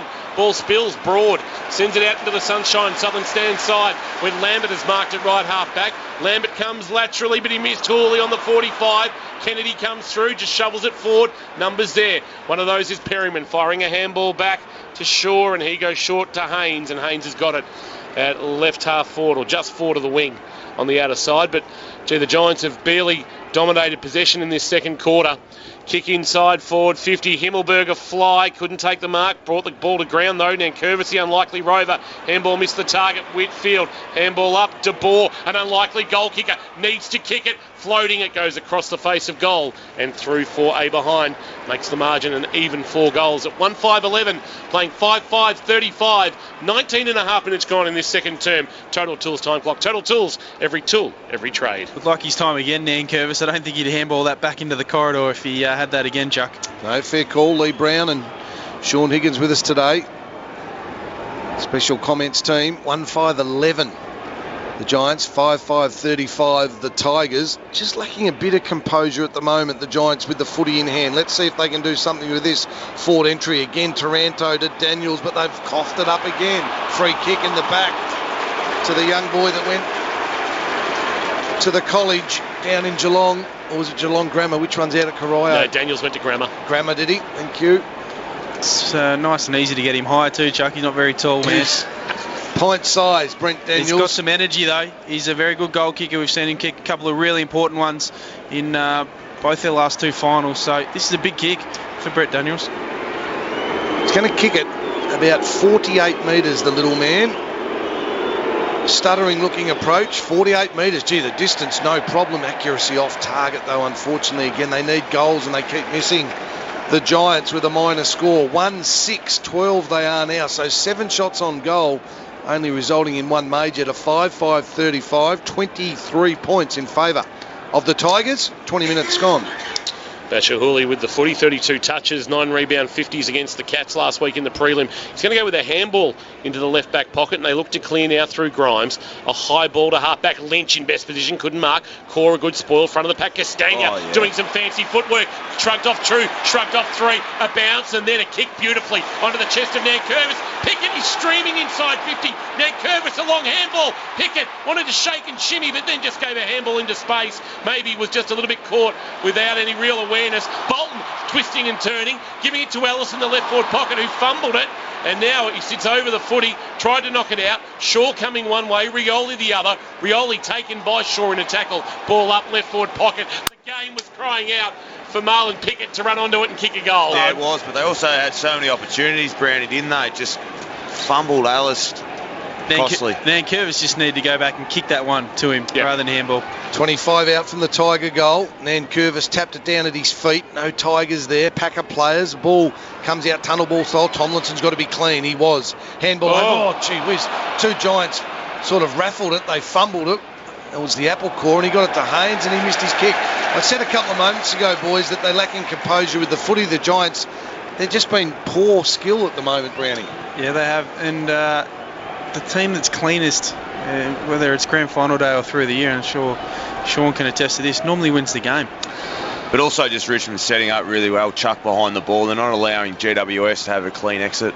23 points, the Tigers lead it by. Another boundary throw in, caddy possession, high up and under. Rewalt comes out, takes a far too easy mark for mine.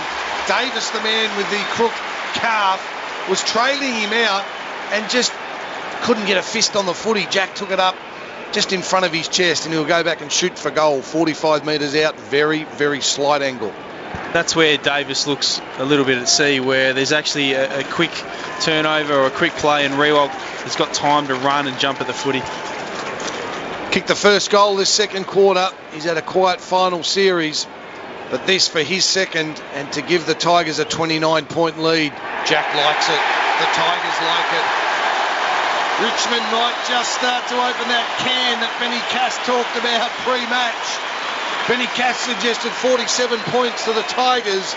They beat the Eagles 2 years ago, the Adelaide Crows, I beg your pardon, by 48 points. They now lead by 29. Yeah, they just look dangerous. They've actually muffed a few chances, Richmond, but they've doubled GWS's inside 50s in this quarter. It's 12-6. They've kicked 4-2 from those 12 entries, and GWS have had a couple of chances. Daniels had a reasonable one, but the rest of the time they've really looked toothless up forward. Lambert's had 6 touches in this quarter, and Pickett has had 6. Taranto doing all he can to keep his side in it. He's had 17 possessions, leading possession when on the ground, including 11 in this second quarter. How many for Finlayson, Benny? Yeah, Finlayson is still on the donuts. He is yet to touch the pill. Just came from the field with some of the poorest body language you'd ever want to see. Bounce in the middle, Nankervis climbed high over Mumford to win the tap down, rolling ball, diving on it, Martin. I reckon they might sense a kill here. Richmond in time onto the second quarter, putting Dusty back in the centre square. Another one could almost put this to bed. Tap down by Mumford, grabbed it out of the ruck. Ball bobbles around. Here is Martin, pulled off his kick. Prestier's been fighting hard. He's dumped in a wonderful tackle. That's holding the ball, umpire. I would suspect that's Stevic. And the free kick going to Taranto. Geez, you got early again, Kingy. One more goal before half time and you called it over. Let's back up shop and go home. But Taranto with the resultant free kick. It's going back the other way to Dion Prestier. So this is going to catch them out, because look at Lynch by himself. Grimes got dropped behind play or something. So a little bit sore. Lack of discipline there from the Giants. They had the footy. Now Prestier's got it in the middle of the MCG, looking on a searching lead for Lynch. Bounced over his head. Chance now for the Giants. The Tambor missed the target. Green's come up the ground to find the footy. Shares it with Daniels, who gives it off by hand to Mumford. Mumford through traffic. Puts it out back towards Kelly. Kelly loops a handball over the top to Taranto. They got it at left half forward. Some rare space being afforded to the Giants. Kick looking for Cameron. Got worked under the footy. Ball got out the back of the pack and out of bounds. Hopper down and in trouble. Have a look at him at half back, Bucky. Yeah, keeping an eye on that. Doesn't look very good at the moment, Jacob Hopper for the Giants. Knee or really low on the hamstring. Okay, keep an eye on that one. St John of God Hospital injury updates. Of course, St John of God, your emergency department specialist. Boundary throw in. He might just be winded, Chuck. Grabbed out of the ruck by Nankervis. Hope you're right. Green's there trying to pounce on the footy. He's got trouble because Nankervis has got him. We'll get a ball up. But you just sense, and Benny, if you get a chance, check. I don't know when the last time a team was held to 1 goal in the first half of a grand final. Definitely a right leg issue for Jacob Hopper, but he's been he's looks okay running to the stoppage now, boys. St John have got emergency. Good news there. Rioli handball over to Castagna, bounced off his opponent, managed to collect the footy and then snap a little ball around the corner, but only as far as Kennedy for the Giants, who chops it off. He'll probably send a high up and under here, looking for a high flyer. Where's Himmelberg? Where's Cameron? They're all down there. Arms and legs go up. No one could pull it down. Grimes at the fall runs it over the boundary line, meatloaf pocket style. 26 and a half minutes gone in the second quarter. Richmond 41, leading the Giants 12. They've only managed 1 goal. They dearly love one here. Just before half-time. Boundary throw in. Nankervis at the front. Tapped it forward. Lloyd came to meet the footy. Held up in a tackle. Umpire Ryan says, let me ball it up. Big pack around the footy at the minute. About 25 men right on that ball up. Out it comes. Edwards read it nicely off the tap. Then he kicked a high ball towards centre wing. 2 Giants versus 1 Tiger. Dusty came in to lend some assistance. Was he held on to? Clever footy by the skillful Martin. Just Kevin Bartlett style. He tapped it forward and he drew the tackler. And unfortunately Shaw, the experienced campaigner, fell for it, grabbed hold of his jumper and gave away the free kick to Dustin Martin. Kicked 2 goals in this first half. Dusty kicks it high to half forward. Pack comes out, Rewald again. Far too easy. Davis just pushed off the footy. Just like a little rag doll. Get out of my way. Rewald's going to go back and have a set shot from 50. Actually, against Phil Davis, I think it might saving him. I think it was Mumford that he worked off the footy. Davis was caught in back play and actually got caught in a tangle. So Jack Rewald. That's exactly where Phil Davis, Chuck, was doing his fitness test. Well, if this one sails over his head for a goal, he might want to reassess that fitness test, I think, Bucky. Jack Rewald, scissor kick from 50. Distance, no problem. Accuracy, goal. Jack Rewald, you can't keep a good man down. 3 goals in the first half to Jack Rewald, 2 to Dusty, and Richmond have just opened the can. 35 points the Tigers lead it by. The Giants have got some headaches. Just can't keep a good player down for 2 weeks in a row, Chuck. And that's why they are good players, these guys. He had a really quiet prelim. He played his role. He kept fighting hard. He did a few nice things late in the game, just with knock-ons, etc. But today he's getting to lick the ice cream as well. Well, that's the great thing about Lynch coming in, isn't it? Because they don't both have to fire. They both can work in tangent with each other. And we saw last week, as you called, Jack just did a couple of nice things while Lynch kicked the goals. This week, Jack's getting a good look at it. Kick 3 at the moment, and looks like he could really give himself a bag today. 35 points is the margin. Bounce in the middle, Mumford and Soldo. Soldo climbed high, won the tap down into the path of Edwards, who hit it at speed. He gave a handball back to Prestia. Prestia a kick now towards right half forward, a high ball. Well, Taylor got worked under it by Bolton, taken by Martin to go back to Bolton. Bolton lifted the eyes, looking for Revolt, won't get to him, and getting across and taking the mark is Tomlinson for the Giants. Although, gee, I'll tell you what, Jack might have had an argument for a free kick there. I was just about to say that, Kingy. Davis just grabbed him off the ball and just half held his jumper. It looked like Ray wanted to pay it, but he chose not to. Short, a half-back, and Taylor has taken the mark. He's been dependable down back this afternoon, has Sam Taylor, with the footy. Sends a kick along the line. He stabbed at it, and he showed a lot of it to Prester as he tried to find Kelly. Perryman took it off the pack, dribbled a kick 15 metres towards Himmelberg. He did well, gave it a wonderful handball up screen, and then went into a big tackle. I think that might be Edwards who brought him to ground. And we will get a ball up just forward of the wing. And it was Shane Edwards, the veteran. He's been outstanding this afternoon once again. And a ball up that Green can get Kelly away from. Left footer from Kelly, only about 20 seconds left in this first half. They need a goal. They're not going to get one here because Bloston went back, third man up. He just hovered across the front of the pack and pulled down a Hamlin hanger with 20 seconds left on the clock. So the Tigers are going to go into half-time with a massive first half lead in this grand final. This is the margin that Geelong was hoping that it would have at half-time last week in the prelim, Chuck. And the Tigers, we know they're a good finishing side as well. So the Giants have got some serious reassessment to do. Siren is imminent for half-time. The Tigers have been the far better team in the first half. It's back into play. Siren will sound very shortly. Toby Green quickly to Daniels. Maybe the last roll of the dice here. Tomlinson goes inside 50. No cigar. Half-time. Gee, Brandon Ellis pumped his 2 fists in there. I think he thought it was the final siren.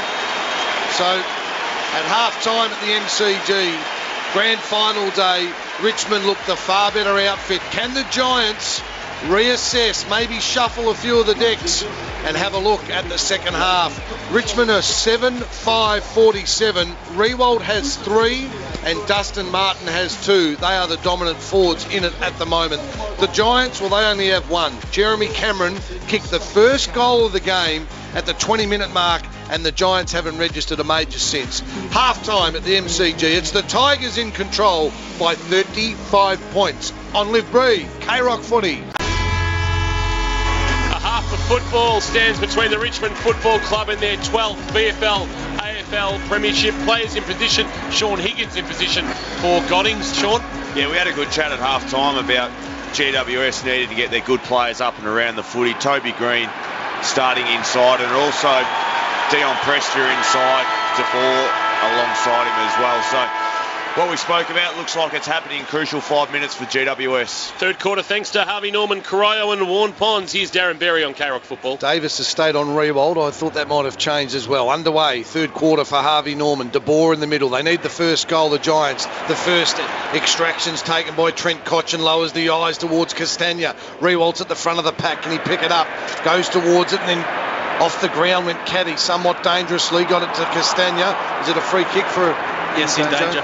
Yep. Chuck, just with Jacob Hopper, went down late in that second quarter. If you have a look, he's got his right thigh heavily strapped. Okay, so St John have got emergency. Heath Buck reports Hopper got a little bit of strapping on the leg. The Giants have got to roll the dice to win this game. They go to centre wing, but intercepted by Nankervis. The Tigers are off and running. Caddy lowers the eyes. Castagna marks it inside 50. This will really hurt if he can go back and sink it from 48 metres out. It's a really clever kick, Chuck. He just popped it up into the space and allowed Castagna to work off his opponent and then come back at the footy. For Wombat Gully Plant Farms, he's got Heath Shaw, and Sam Taylor's started on Dustin Martin, who's started in the forward 50 for Richmond in this third quarter. So Castagna's going to have a shot for goal. Benny, I reckon you can tell me he's kicked 3 behinds today. This one to launch the Tigers towards the premiership. Drop punt. It's a shocking kick. I say it again, he misses too many. He hasn't even registered a score. He went too close to the man on the mark, pulled his kick and kicked it to Meatloaf out of bounds on the full. Haynes with the free kick, right back pocket. Sends it towards Himmelberg, who marks strongly in the hands in front of Nathan Broad. Of course, Nathan Broad last week didn't know that the Tigers had won. His concussion was not ideal, but they're here and he's here. Ball with the Tigers through short. Gave it to Hooley by hand, who gave it to Nankervis, who shares it with the skipper Cotchin, who gives it back to Hooley, who loops it over the top. And they've got some run with Edwards. Edwards a kick, lowered the vision arch. Beautiful. Oh, that is champagne footy from the Richmond Football Club from half-back. That is why they're number one in the competition for goals from rebound 50s. They are just making light work of the GWS Giants on the biggest stage of all. And this to make it, you would think, a very hard to reel in 41-point advantage at the 2.5 minute mark of the third quarter. The former Gold Coast son, Tom Lynch, 62 goals for the season. This for number 63, and he has shanked that badly. He is Stephen Kernahan, memorial helicoptered into the right forward pocket, and it's out of bounds on the full. And the Giants certainly dodge a bullet there. They're 1-6-12. Haven't had a goal since the 20-minute mark of the opening term through Jeremy Cameron. It came. Richmond 7-5-47. Well, lucky for the Giants, because 2 opportunities there to put the game probably out of reach. Free kick. They're going to get another opportunity, the Tigers. Lynch has got a free kick in front of the members.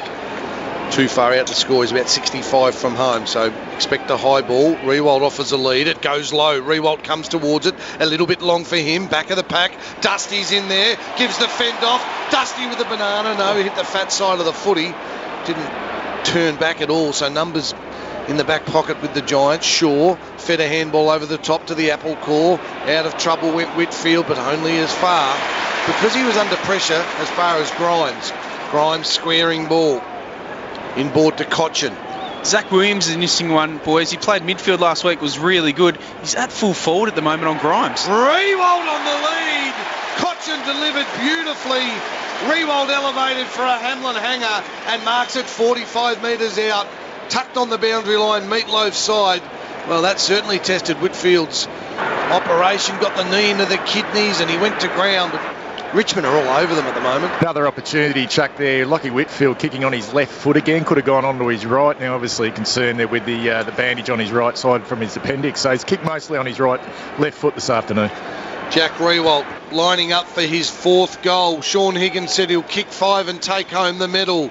Drop punt on its way off target. So a couple of nails they've had, and they've just missed the target. 5 inside 50s to nothing in the opening 4 minutes of this third quarter. Kerrs higher in favour of the yellow and black. 36 points the margin. Tigers easily at the minute. Core short into the right back pocket, and it's marked by Haynes. Haynes takes off through defensive 50 and then pulls a kick on the 45 over the head of Daniels. Landed with Mumford, who gave it to Daniels, who slick hand missed its target. Lambert shares it up with Edwards. Edwards lowers a vision spear onto the chest of Lynch. An absolute bullet it was. It barely went 4 foot off the ground. And a diving Tom Lynch gets down low, takes the mark, and can have a shot at goal. And this should be a certainty for him from 35 out directly in front. Well, Brownie, unfortunately for GWS, it's just a bit of a training drill at the moment, isn't it?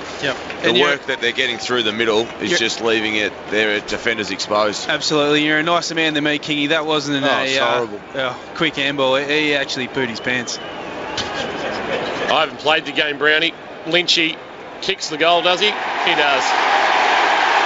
Tom Lynch kicks his second of the grand final, and they lead by 42. And they can call the engraver and start putting Richmond on the 2019 AFL Premiership Cup. 8-6-54. The GWS Giants 1-6-12. 5.5 minutes gone, third quarter. K-Rock, Harvey Norman scoreboard. And unfortunately for GWS, you're in the big spotlight here on the big stage, and you just got to stand up for any contest, anything that comes your way. And young Daniels, he's had a really good final series, but that was his moment where he had to take the hit, hold the ball in and not turn it over, but decided to just tip it out, and it cost you a goal the other way. It's just a big mistake. What would be frustrating for Leon Cameron as well is they've been so good at that area, Brownie, over the last 3 weeks. He's called it the first final. They were so physical. Last week they were the same. They built their game on the back of pressure, and unfortunately it hasn't been at that level tonight. No, skill errors costing them badly. Mumford hasn't hurt anybody. Pickett's hurting plenty. Through the middle goes Pickett. Kicks a long ball towards Rioli. Back of the pack. Actually came to the front. Cochin applied the tackle. Ball spilt free. Haynes does the mopping up. Dangerous ball. Little chip over the top to Davis. Thought about a hand pass and thought better of it. Went to his right side and kicks it out to little Daniels on the wing. Got a couple of players streaming forward. One of those was Williams, but further afield was Cameron. First goal at the 20-minute mark for Cameron. He's coughed it up. Little chipping ball, and they've done it again. He went to Whitfield, missed the target, intercepted by Bolton. Bolton went out to Hawley. Now the Tigers, little chip around to Vloston. 70 from goal. He goes back to assess. Waiting for the movement of Lynch and Rewalt. He runs around to his right. Chipping ball, helicopter. Rewalt launches, couldn't hold the mark. Off hands, Rioli's in the pocket. Can he keep it in? Cleverly to Dusty. Dusty with a snapping ball. Oh, I tell you what, the genius has done it. David Copperfield style. Dustin Martin with 3. The Tigers did so well to keep it in. What were the Giants doing? Martin picked it up and he snapped a miraculous Benjamin Christian goal of the day. It all started, Sean, from the defensive setup of Richmond behind the ball, because when Jeremy Cameron looked up, he had nothing to kick to. You can see Grimes, you can see Asprey, you can see Vloston, all sitting behind the ball. Tries to come back inboard to Whitfield, turns the ball over. That's how Richmond get it inside forward 50. Well, they've been reluctant all day to go long and take the contest because they know how well positioned Richmond are behind the ball. Dylan Grimes sets them up so well. They want to maintain the ball, but as a result of that, they've gone for a few risky ones, switching the play. Jeremy Cameron did that. Most costly of goals with Dustin Martin. 48 the margin, back in the middle, tap down on hands and knees. Edwards is able to get a handball away. Prestia dragged down as he kicked, but it's fallen nicely for Pickett. Pickett just loped onto the footy, kicked to half forward looking for Bolton. Haynes with the spoil, and then the recovery out the back was good. Tried to share it at close quarters to Perryman, who got it to Taylor, who lost it in the tackle. Reid was okay. Lloyd involved, a handball to Williams. They'll run. Here's Perryman looping a handball over the top. They try to get out of trouble. Handball by Kennedy's okay to Davis. There is a Giant down. Keep an eye on that. Heath Buck. The kick to the wing, not ideal, but the Giants kept their feet. Chance now with Tomlinson, who gave it to Lloyd, who fired a handball out wide to Himmelberg. Rare run here for the Tigers, or rather the Giants, and the kick is good. Onto the chest of Cameron. Not sure why he's being booed. He hasn't done anything surely to upset Tiger fans as he swings onto his left boot. 60 from goal. Top of the goal square. Taranto flew, couldn't take the mark. Brought it to ground. Baker is there to tie things up for the Tigers. We'll get a ball up 25 out from the Giants' goal at the punt road end. Benny Cass with some Kerrs higher stats. Yeah, that was their first inside 50 in this quarter. We've been going 9 minutes. Richmond have had 8. Simply just got to find a goal here. The Giants, they need plenty of them actually. They're in all sorts of trouble. Williams, dispossessed. Lloyd applied a tackle when the Tigers didn't have the footy, and a free kick's going to come back to Castagna inside his defensive 50. It was the boy that went down, chucked behind play for the Giants. He's up and about. So Castagna feeds a handball to the running short, kicks a wobbler. Helicopter style to centre wing. The bounce sat nicely for Rioli. Bolton taps it beautifully to Lambert. Look out. Here comes Pickett. Pickett picks it up on centre wing. Lowers his eyes. Kicks towards Dusty. Dusty. How good are Richmond? GWS player down on the wing. Bolton down on the ground. They can lie down as much as they want. This man, Dustin Martin, is going to kick for goal 40 metres out. I tell you who Pickett reminds me of. Cameron. No, Michael Mitchell. Reminds me a bit of Michael Tuck. Mummy finally got physical, boys, but unfortunately for GWS, Pickett went through the middle of him and Mummy cleaned up his own player. Dustin Martin kicks it back to Pickett. The Giants have seriously put the cue in the rack. That is horrific defensive work, and I would hang my head if I was out there. They got their hands on their hips. Where is the leadership from the Giants? It is non-existent. Pickett wandered forward inside 50 and he was 10 metres alone. It allowed Dusty to drill it to him. How's this roar going to be? Shy Bolton come from the field, boys, looking very groggy. Marley and Pickett on debut on the biggest stage of all to kick Richmond to a 54-point lead. No words required. The Tiger Army are roaring. They can enter Swan Street now and crack open a couple of the cans. 10-6-66. It's got to be said, the Giants have got a real waft about them. 1-6-12. The margin, 54 big ones.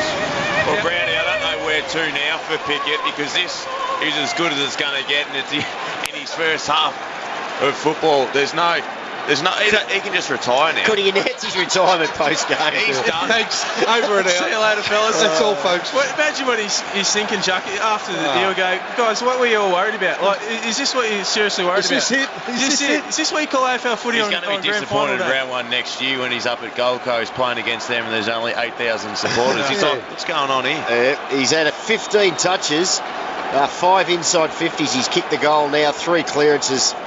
And pretty good game to debut in when your side is absolutely spifflicating the opposition. Bounce in the middle, Soldo and Finlayson doing some ruck work trying to get into the game. We'll check his stats in a moment. Green goes forward with a kick to Baker. And then he's given away a free kick, I think, to Tomlinson, or rather Kennedy. And it's Kennedy with the footy in the centre circles. Free kick. No, hang on. What's happening? There's a bit happening off the footy. There's a Tiger has gone down, Asprey in back play, and it'll be turned over. So everything that can go wrong for the GWS Giants is going wrong. They get a free kick in the middle of the ground.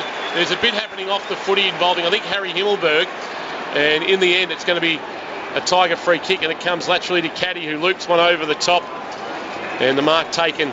You mentioned Finlayson, Kingy, checking his stats. It won't take long because he doesn't have any. Is it easy? Witness protection. Did he get a hit out there? No. Castagna, a kick to half forward, getting across the front. Taranto taking a nice mark. They've targeted Grimes a couple of times behind the plate. Taranto's kick is a horror off the boot. Baker attacked it at full strength. Gave it to Edwards, who looped a handball over the top. Here's Lambert straightening things up from 40 metres out. Lambert gets involved in the party. Oh, wow. This is going to be a quarter-and-a-half long celebration of the Richmond Football Club. 10 goals, King. They are going to... This could get to 100 points. 11-6-72. GWS 1-6-12. This is as clinical as we've seen since Geelong in 2007. Is that margin under threat? 119 points. Port Adelaide. The record grand final margin, Geelong over Port Adelaide in 07. We are up to 60 points. And this is a genuine spifflication. In this quarter alone, it's 10 inside 50s to 1. Lambert with the goal. That's his first. Kicked 3 goals in round 17. He's got a goal this afternoon in this third quarter thanks to Harvey Norman. Richmond 11-6-72. The Giants 1-6-12. Sit back and enjoy it for what it is, footy fans, because Richmond are showing us what a masterclass is this afternoon. Yep, amazing stuff. Truly amazing. Richmond, it's going to be 2 in 3 years. Collingwood beat them in the prelim last year, but there's no losing here. Himmelberg comes out, centre half forward for the Giants, but again, the Richmond half back line, this time it's Floston, kicks to centre wing, Castagna juggling, couldn't hold the mark, Haynes was good, Green's rarely had it today, looped a handball backwards to Davis, he went short to Hopper, who's on the field with that heavily strapped right leg. Got to roll the dice, the Giants, little chipping balls out wide, aren't going to win them the game. You've got to find some run from somewhere, but they look shot at the moment. Kelly took it off Haynes and kicked the left footer inside 50. Back of the pack, Cameron with a snapping ball. It's curling. Wow. Not quite enough. So the man who kicked the first goal of the game kicks it behind for the Giants there. 1-7, and we've played 2.5 quarters of footy. So it's been a disappointing display by the Giants. Kick into the left back pocket to Baker, who then fires a handball over the top to Ellis. Will he be on the Gold Coast next year? He gives it to Short, does a 360, spins, and then gives it back to Ellis, who provided some run, but he missed him with a handball. Rolling ball taken out there. Lloyd was involved. Lloyd got it back from Taranto. He goes short. The boy from Killarney Vale to Green, who gets the boos of the crowd. Green now kicks towards Himmelberg at half forward. He's certainly going to get the boos of the crowd when they work out that he's marked after an off-the-ball incident. No, they're not coming. Harry Himmelberg, 60 from goal, called to play on over the outstretched arms of Loston, puts it into the pocket, wanting Cameron, back with the flight, Asprey, Hamlin hanger contender. In a grand final you lead by 59 points, you might go, do you know what, I want to keep the body in good nick for all the celebrations that come, but David Asprey takes the Hamlin hanger and a nice mark in the left back pocket. He won't be feeling much tonight, Kingy, don't worry. A couple of those green men might just sort out the pain. His kick wasn't so good though, intercepted by Himmelberg. It's not moving well, Asprey. No, he's very stiff. It's like he's got the runs. Little short ball from Haynes. Finds Taranto. How many for Taranto, please, Benny? He's tried hard. He's at 22. Leading possession went on the ground. So a young man with a big future. Oh, he kicks it out wide towards Heath Shaw. Probably sent him further from goal. So Shaw kicks a 35-metre little Mickey Mansfield up and under. Out came the big fella named Curvis. It's spilled to the front, and here come the Tigers again. Basher Hawley off half-back. Kicks out towards the lead of Lynch. He'll tap it over surely. No, he couldn't keep it in. And Taylor runs him into the interchange players. We'll have a boundary throw in. Down in front of Heath Buck. It's sort of just gone a little bit quiet, Bucky, because it's a foregone conclusion. Yeah, look of resignation as every Giant player comes off the ground, Chuck. It's all over here. 59 points, the Tigers. What a performance it has been by them. Halfway through the year, they had injuries. Their form wasn't that good. They've gone on a run of 11 wins in a row. Let's make it 12, because in about an hour's time, they will be crowned the 2019 champions. Hard to believe, Chuck. They've actually had 27 more disposals, yet they trail by 59 points. Pickett at the front of the pack, dispossessed. The Perryman, inside 50, wobbly footy. Again off half-back comes Basher Hawley with a handball to Cochin. Cochin zigs and he zags and he handballs it into some troubled area. Green picked it up. He went over the top. Hang on, don't tell me. Finlayson thought about his first possession. He stuffed it. Baker got it, gave it to Castagna. Castagna looped it wide to the Colt hero Pickett. The 27-year-old on debut. A long ball. Sets for Revolt to fly. He tried to get the leg up into Davis. He couldn't. It's cleaned up out the back by Tomlinson, who's got nowhere to go. Put it out of bounds. And a boundary throw in is a decision as Richmond fans wanted deliberate. Pushed as he kicked. So it's skill error deemed by the umpires. So Richmond fans will be happy they'll finally see their team win a premiership in yellow and black. Or black and yellow predominantly for the first time since 1980 after being forced into the gold outfit a couple of years ago. Prestia with another handball, tried to get it to Lambert, stolen by Williams. Williams handball taken by Lloyd, who gave it back to Williams. Williams under pressure out the side of his vision. He caught a side of Haynes, who can have a couple of bounces running towards us, a third bounce now. Now he does a 180 and goes back with a handball to Whitfield. Whitfield straightened things up, and that's a good way to ball to Shaw. Shaw feigns to handball, now releases to Williams. Williams providing some run from behind, but he kicked it straight into Baker. Baker's smother taken by Caddy. Caddy chips it over the top, and Short can run. They are having a nightmare, the Giants. Short can run all right. He takes 3 bounces in front of the members. Then he kicks it. They can raffle at the Tigers. Do as you please, Richmond. In the back, surely. Snap on from Prestia. It is a procession, but Davis gets back and marks on the last line of defence. Looked a certain goal off the boot, but Davis got back. Why wasn't that a mark or a free kick? I'm not sure that was there, wasn't it, every day of the week? If it had been a free kick against, it would have given Jeremy Finlayson something on the stat sheet. He remains on the donuts. You play the whole game and don't touch it. Come on, we've got a roar when he gets something. Hopper's got it for the Giants now. Little snapping ball around his left shoulder towards centre wing. Vlosten calls for deliberate. Umpire says no, ball it in. Right on centre wing, train line side, the Brutton Avenue side of this famous stadium. 100,000 have packed the house. There's probably 85,000 Tiger fans, and I tell you what, it's going to be pretty tough to get out of here tonight. They'll be partying in the streets. They'll be on the Punt Road station. And it'll be all happening tonight. The Tigers are going to go 2 in 3 years. Boundary throw in once again. Lambert hustled out of it. Nankervis to Ellis. Ellis somehow got a handball to Cochin. He put his shoulders down. He got it to Castagna. He runs to 50. Georgie Castagna kicks yet another point. He misses too many goals. Yeah, he's not a clinical finisher. 4 behinds and 1 out of bounds on the full from the number 11. Gee, if he'd have kicked straight, would be up to about an 80-point margin. Instead, it is 60. 2 more points, Chuck, and he's got his first goal. Yep. Cool. Trots off into the right back pocket, runs his full distance, and then sends a ball towards half back, and it's a well-weighted kick onto the chest of Himmelberg, who has worked hard off half forward. In fact, it's not Himmelberg. It is Himmelberg. Yeah, I was right. Yeah, I saw Haynes come across the front of him, and they're very similar in with their man buns. So he concedes back almost to his defensive goal square to Davis, who then comes laterally out towards Shaw. Shaw in front of the MCC members. He won't be winning a second premiership this afternoon, unfortunately. He goes short to Tomlinson, who goes short. They've just allowed that uncontested possession, Richmond. It's 163 to 121 in favour of GWS. Hung in the air too long for Williams. Broad got a spoil. Williams cleaned up, gave it to Daniels, gave it to Cameron right beneath our best seats in the house for Warralilly. Kick inside 50, poor from Tomlinson. It's marked by Vlosten, who wants the corridor, and he sees Marlon Pickett. Pickett can take off with a run. He has a bounce, and then he sees something forward, and he hits up Revolt. They are just doing as they please. Revolt's got it at 50. He's got the big fella. Nankervis is lurking in the forward 50. It didn't sit. Can he pick it up on the bounce? The big dinosaur kicks a left footer off target. It was like a flying Vaseline then, wasn't he?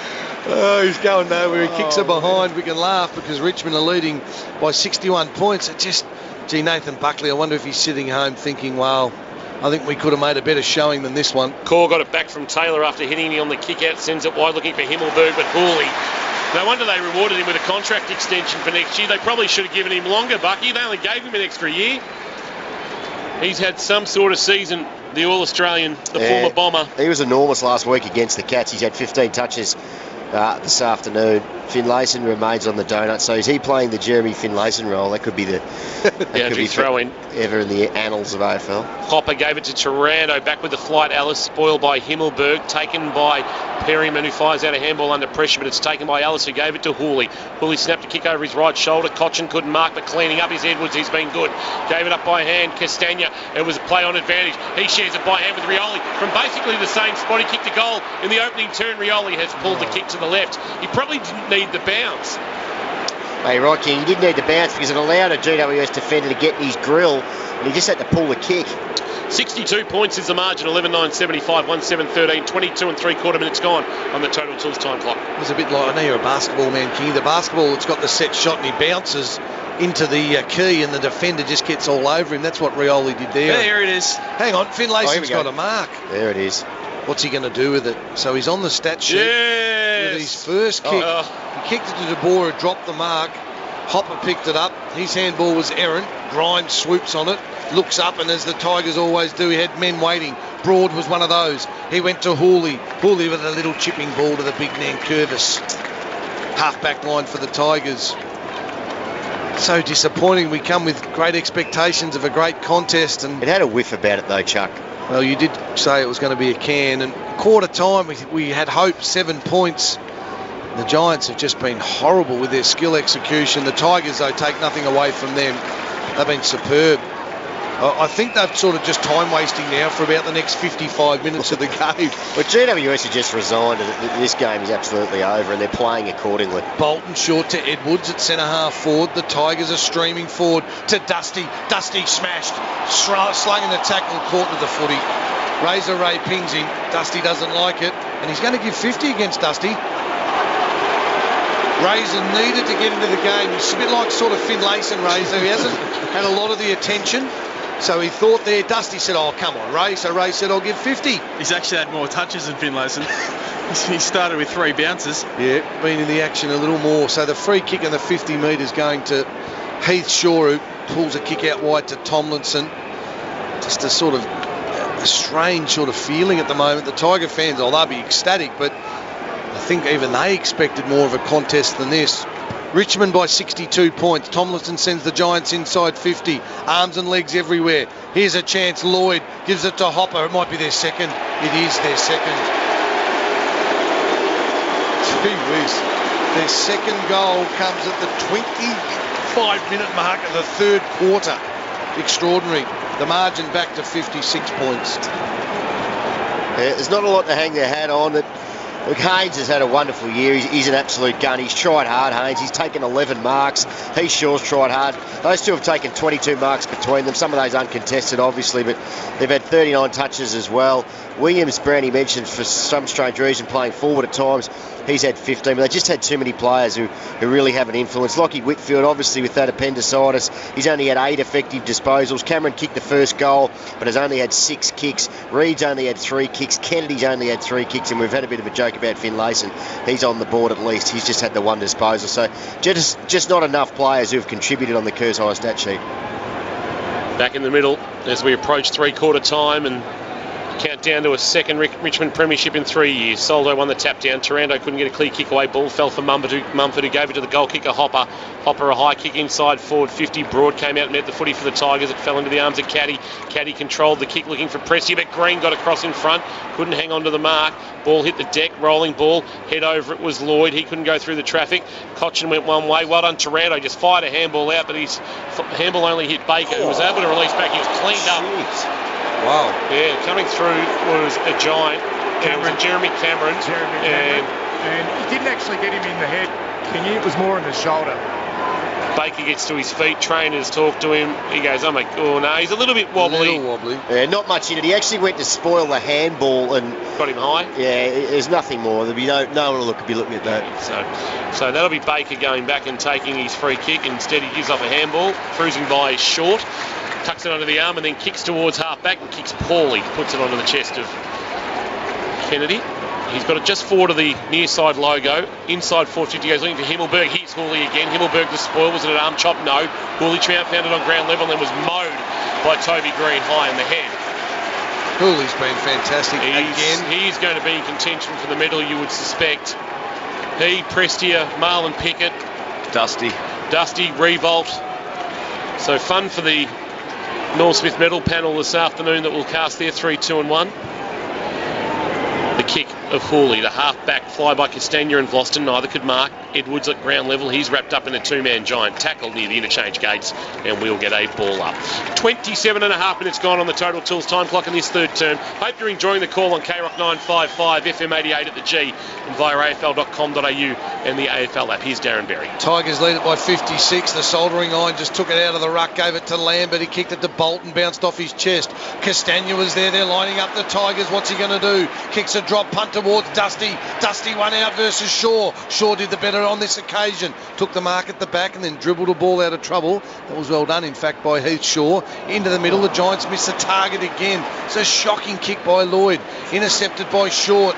He goes to Caddy. Caddy lowers the eyes and the soldering iron puts up the long arms and grabs it 45 metres out from goal.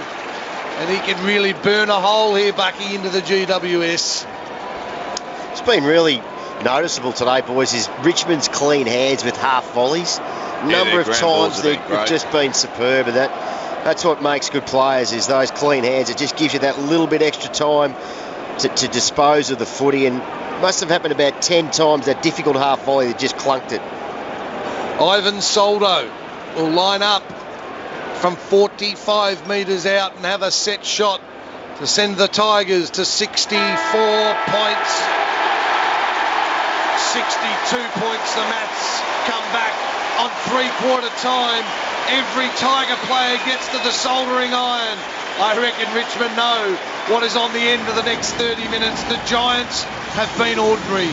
At 3-quarter time, Richmond are 12-9-81. The Giants are 2-7-19, and the margin is 62 points. Richmond are going to be the champions in 2019. We'll take a break and come back with the final term on Live Breathe K-Rock Footy.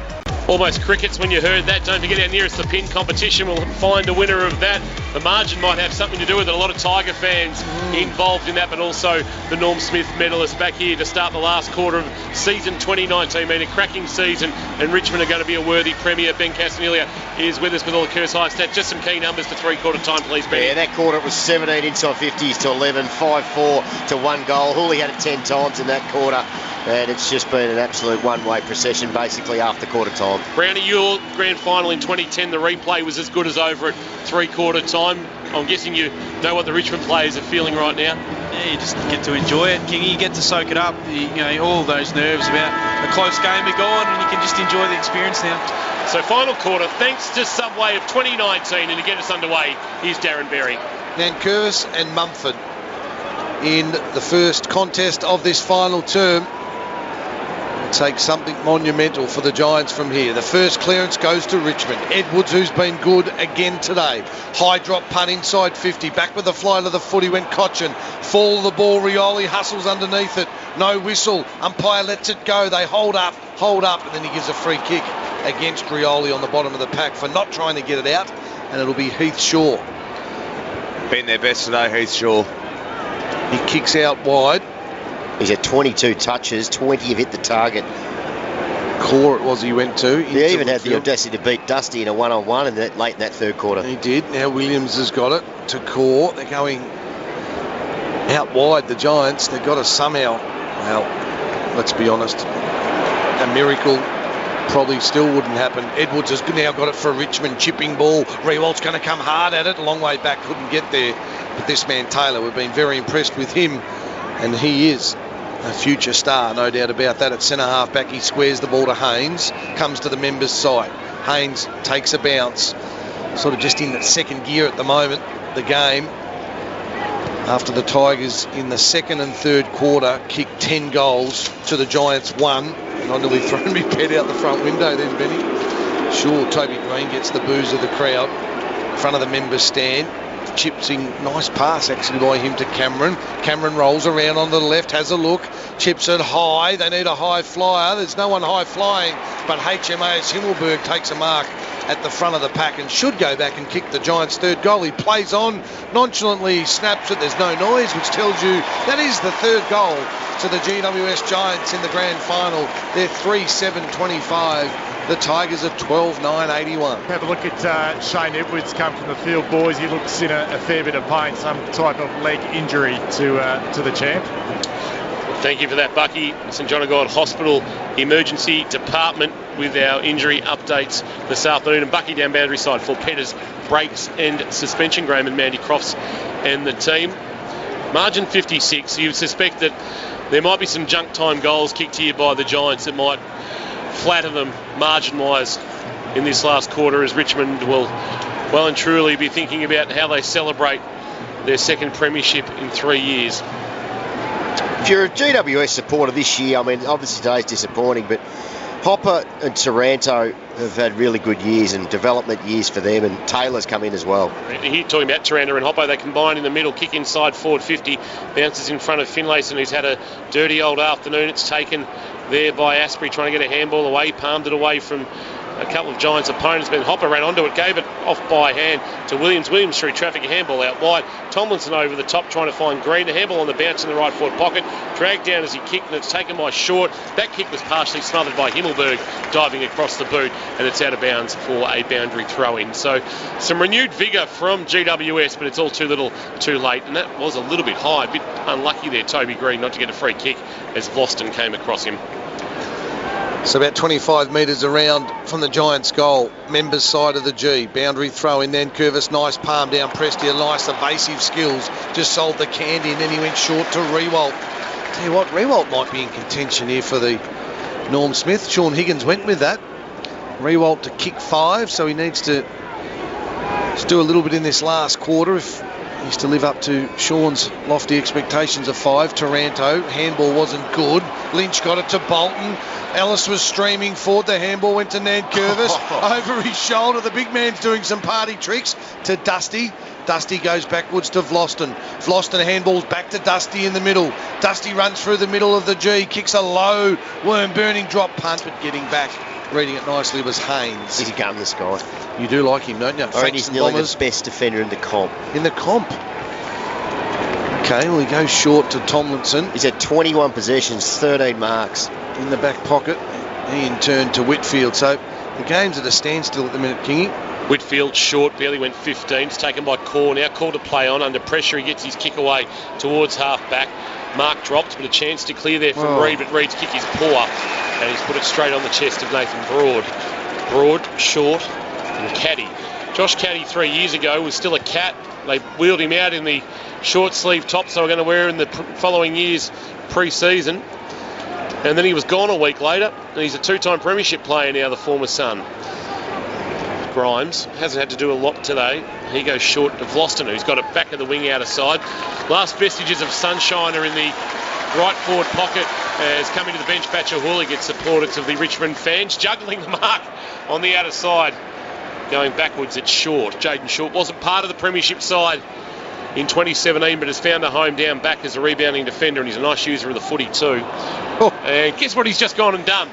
He's gone and put it out on the full. He used that nicely for you, Kingy. He certainly did.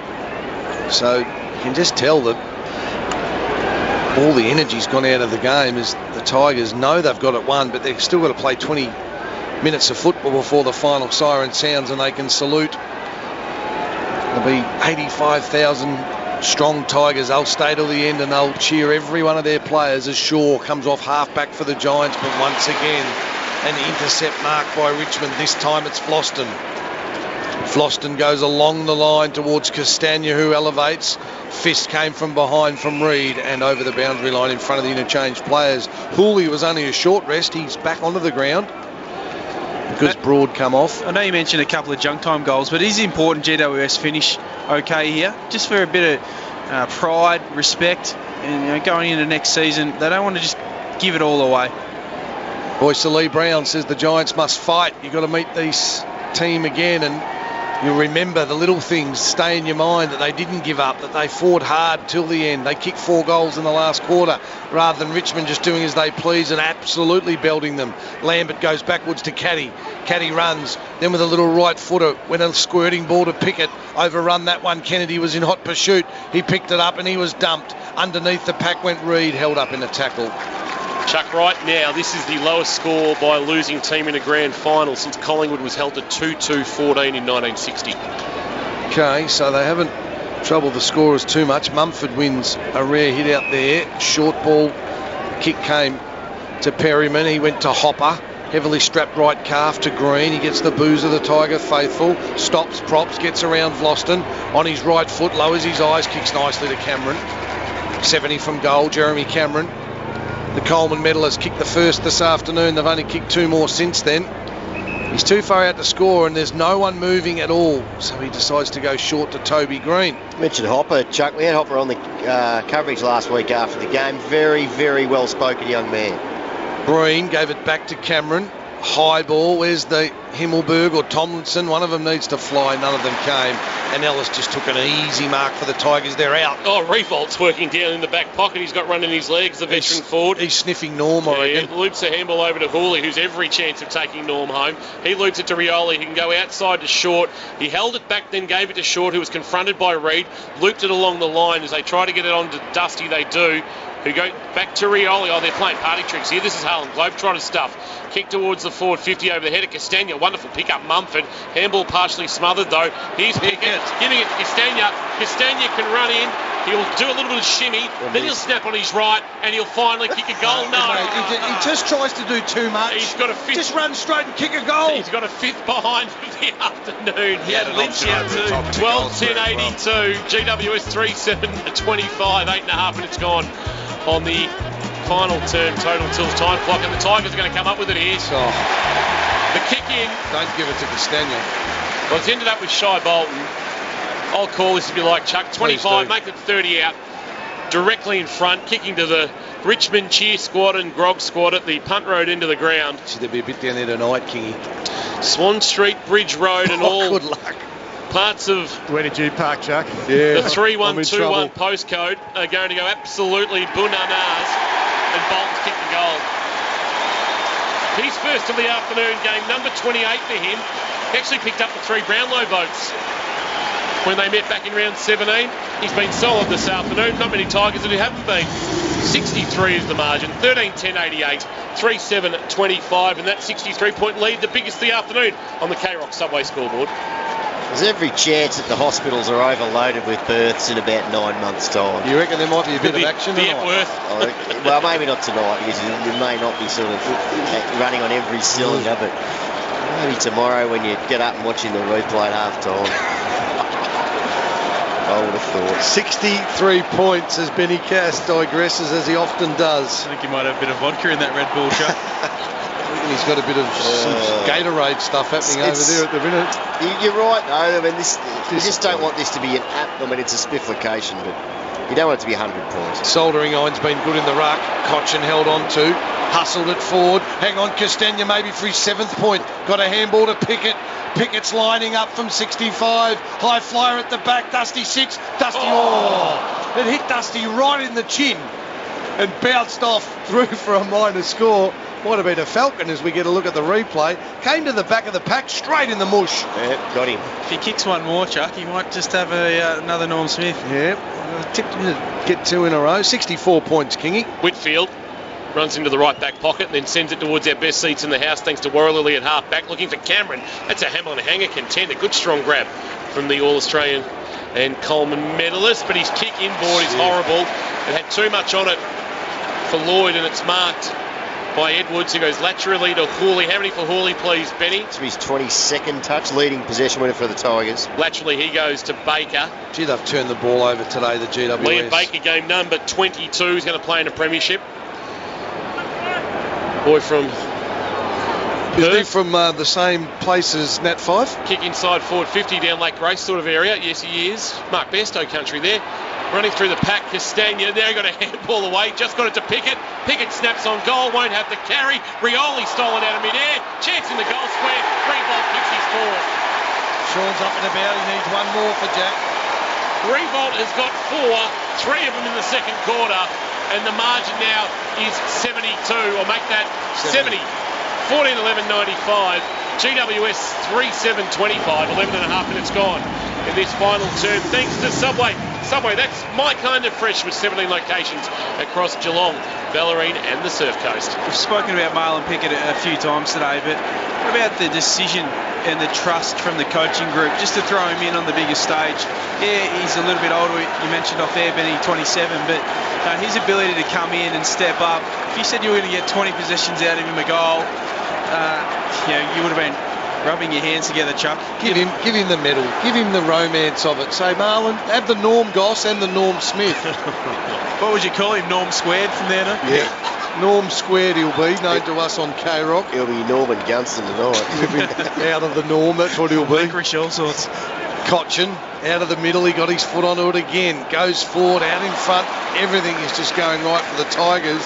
Lambert takes the mark. Just inside the centre circle he is. Short one, he goes to Vlosten. They've also done this, Chuck.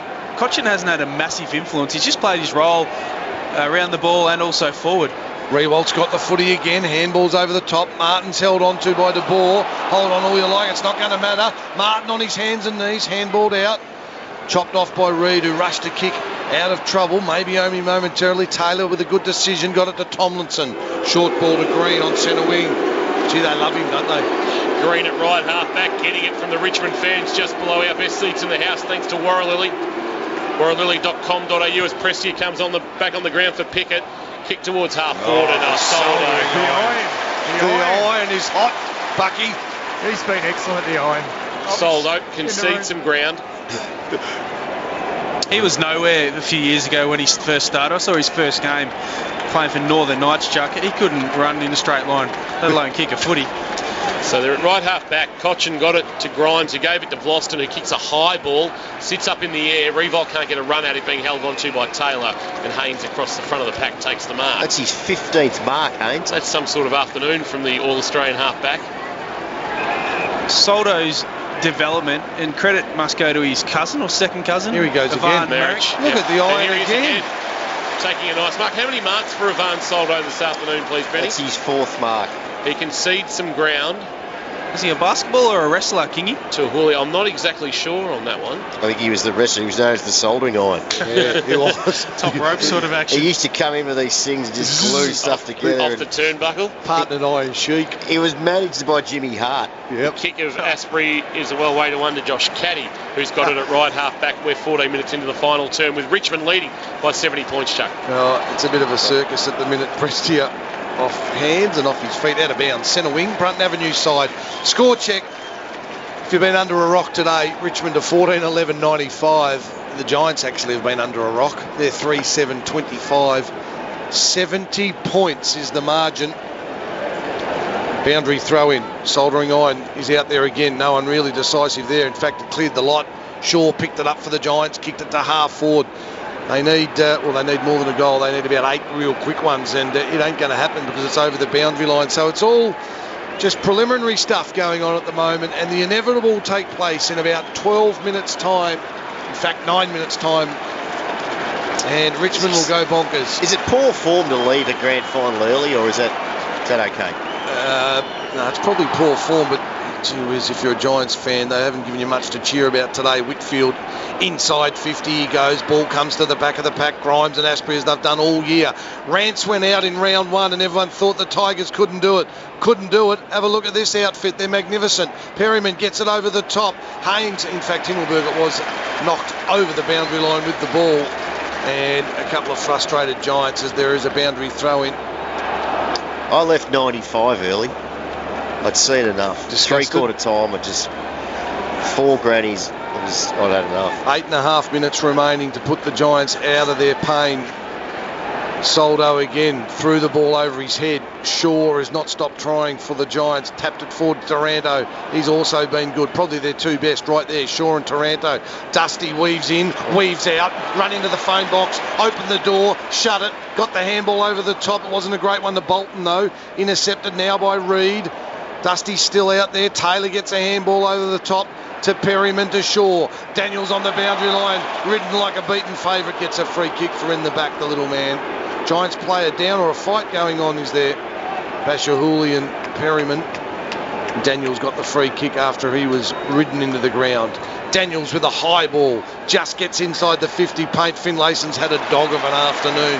Coming out, Grimes, what a player this man is. He certainly is. Dylan Grimes stood up when required after Alex Rance went down way back in round 1. You've got to forget that one of the best defenders in the game was out of the Richmond side. You've got to remember that they lost Revolt and Cochin for extended periods of the year, but was still able to do enough to finish top 4. And from there, they get Rance into the side next year. They do. Goodness. He's not a bad recruit. So Vlosten goes short to his skipper Cochin. Heard the voice of Broad on the outside. He sends a kick to the wing and the unmarked Castagna. Called to play on. Kick to half forward. Lynch will mark. Well, that might be 50, I reckon. I reckon that's every chance of being 50. No. Haynes was very late on the other number 19. Ellis has come off the bench. Is he playing his last quarter of footy for the Tigers? Lynch, a high ball to the goal square. Where's Revolt? Davis judged it well. I must say, in Phil Davis's defence, it's not because of him being underdone that the Giants have struggled today, so the right call may have been made there. Revolt's kicked 4 on him. Yeah, but I don't think it's had anything to do with him being underdone. Sideways. There's a bit going on off the footy. There's a ball in the middle of the ground. The Giants are running. One of those with it is now Lloyd. Kick inside 450 or 101. Green got a little nudge from Vlosten. It's a 2-on-1. Vlosten tried to protect the ball for Asprey to run onto it. Asprey got in a tangle with Green, allowed Vlosten to clean up. He gave it to Broad, but it's going to come back, is it? No. Broad's just waiting for something to happen. Now he kicks on his non-preferred left. It's an absolute floater. Lambert flew, brought it to ground. They got numbers short. He's able to have a bounce at half back. He can draw a man and loop a handball over the top to Ellis. Ellis can go short to Nankervis. Instead, I'm going to have a couple of bounces on my way. Dusty time. 2, 3. Handball inboard. Pickett with another touch. Handball inboard to Lambert. They're lining up. Low ball. Lynch interceptor. Well done again by Haynes. Got his hand on it. Perryman off the ground, went Rewald only as far as Haynes. He's hustled out of it. Prestia, the little meatball. Norm Smith. Exclamation mark, it's a point. The Tiger faithful went up at the punt road end. It just faded to the right-hand side. The margin is 71 points with 5.5 minutes left in a pretty disappointing grand final, it's got to be said. Short a half back after buying some territory in Cameron uncontested. I reckon Richmond they've definitely put the cue in the rack now. They could actually walk off the field and leave 18 Giants out there, and there still wouldn't be enough time for the Giants to kick the 12 goals needed to win the game. I'd like to see that. Yeah, let him give him a I reckon they might. Cameron to Taranto. Might give him another minute, Kingy. Do you know what, though? What if somebody kicked a point? The other interesting part, boys, is in 2017 they were a much smaller side. Only the one ruckman, one key forward. They've transformed how they played now with Lynch coming in as another key forward and also playing the two ruckmen. It's a different style they play, different brand, but there's a lot of similarities as well. Back Caddy, Nankervis, Rioli all by hand. Now to Short. Short's kicking out of the wing. Is a good one to Cochin, who stretches. No, can't take it. Bucky might get a touch. No. Gee, Bucky, it was almost down in your hands. You and Brian Alexander down there keeping an eye on things, thanks to our good friends at Pettis Suspension and Brakes. Hey, Bryce is a pretty happy Tiger fan too, isn't he? He gets he's about to go and loiter in the Richmond room. rooms. De-robe, I reckon, Bryzer, to the post-match interview nude. Boundary throw in. Whitfield can't keep it in, so we can chat amongst ourselves again. Just if GWS didn't have Hunt, they would have lost today by 171 points. Those two have combined for 29 marks and 52 disposals in the back half.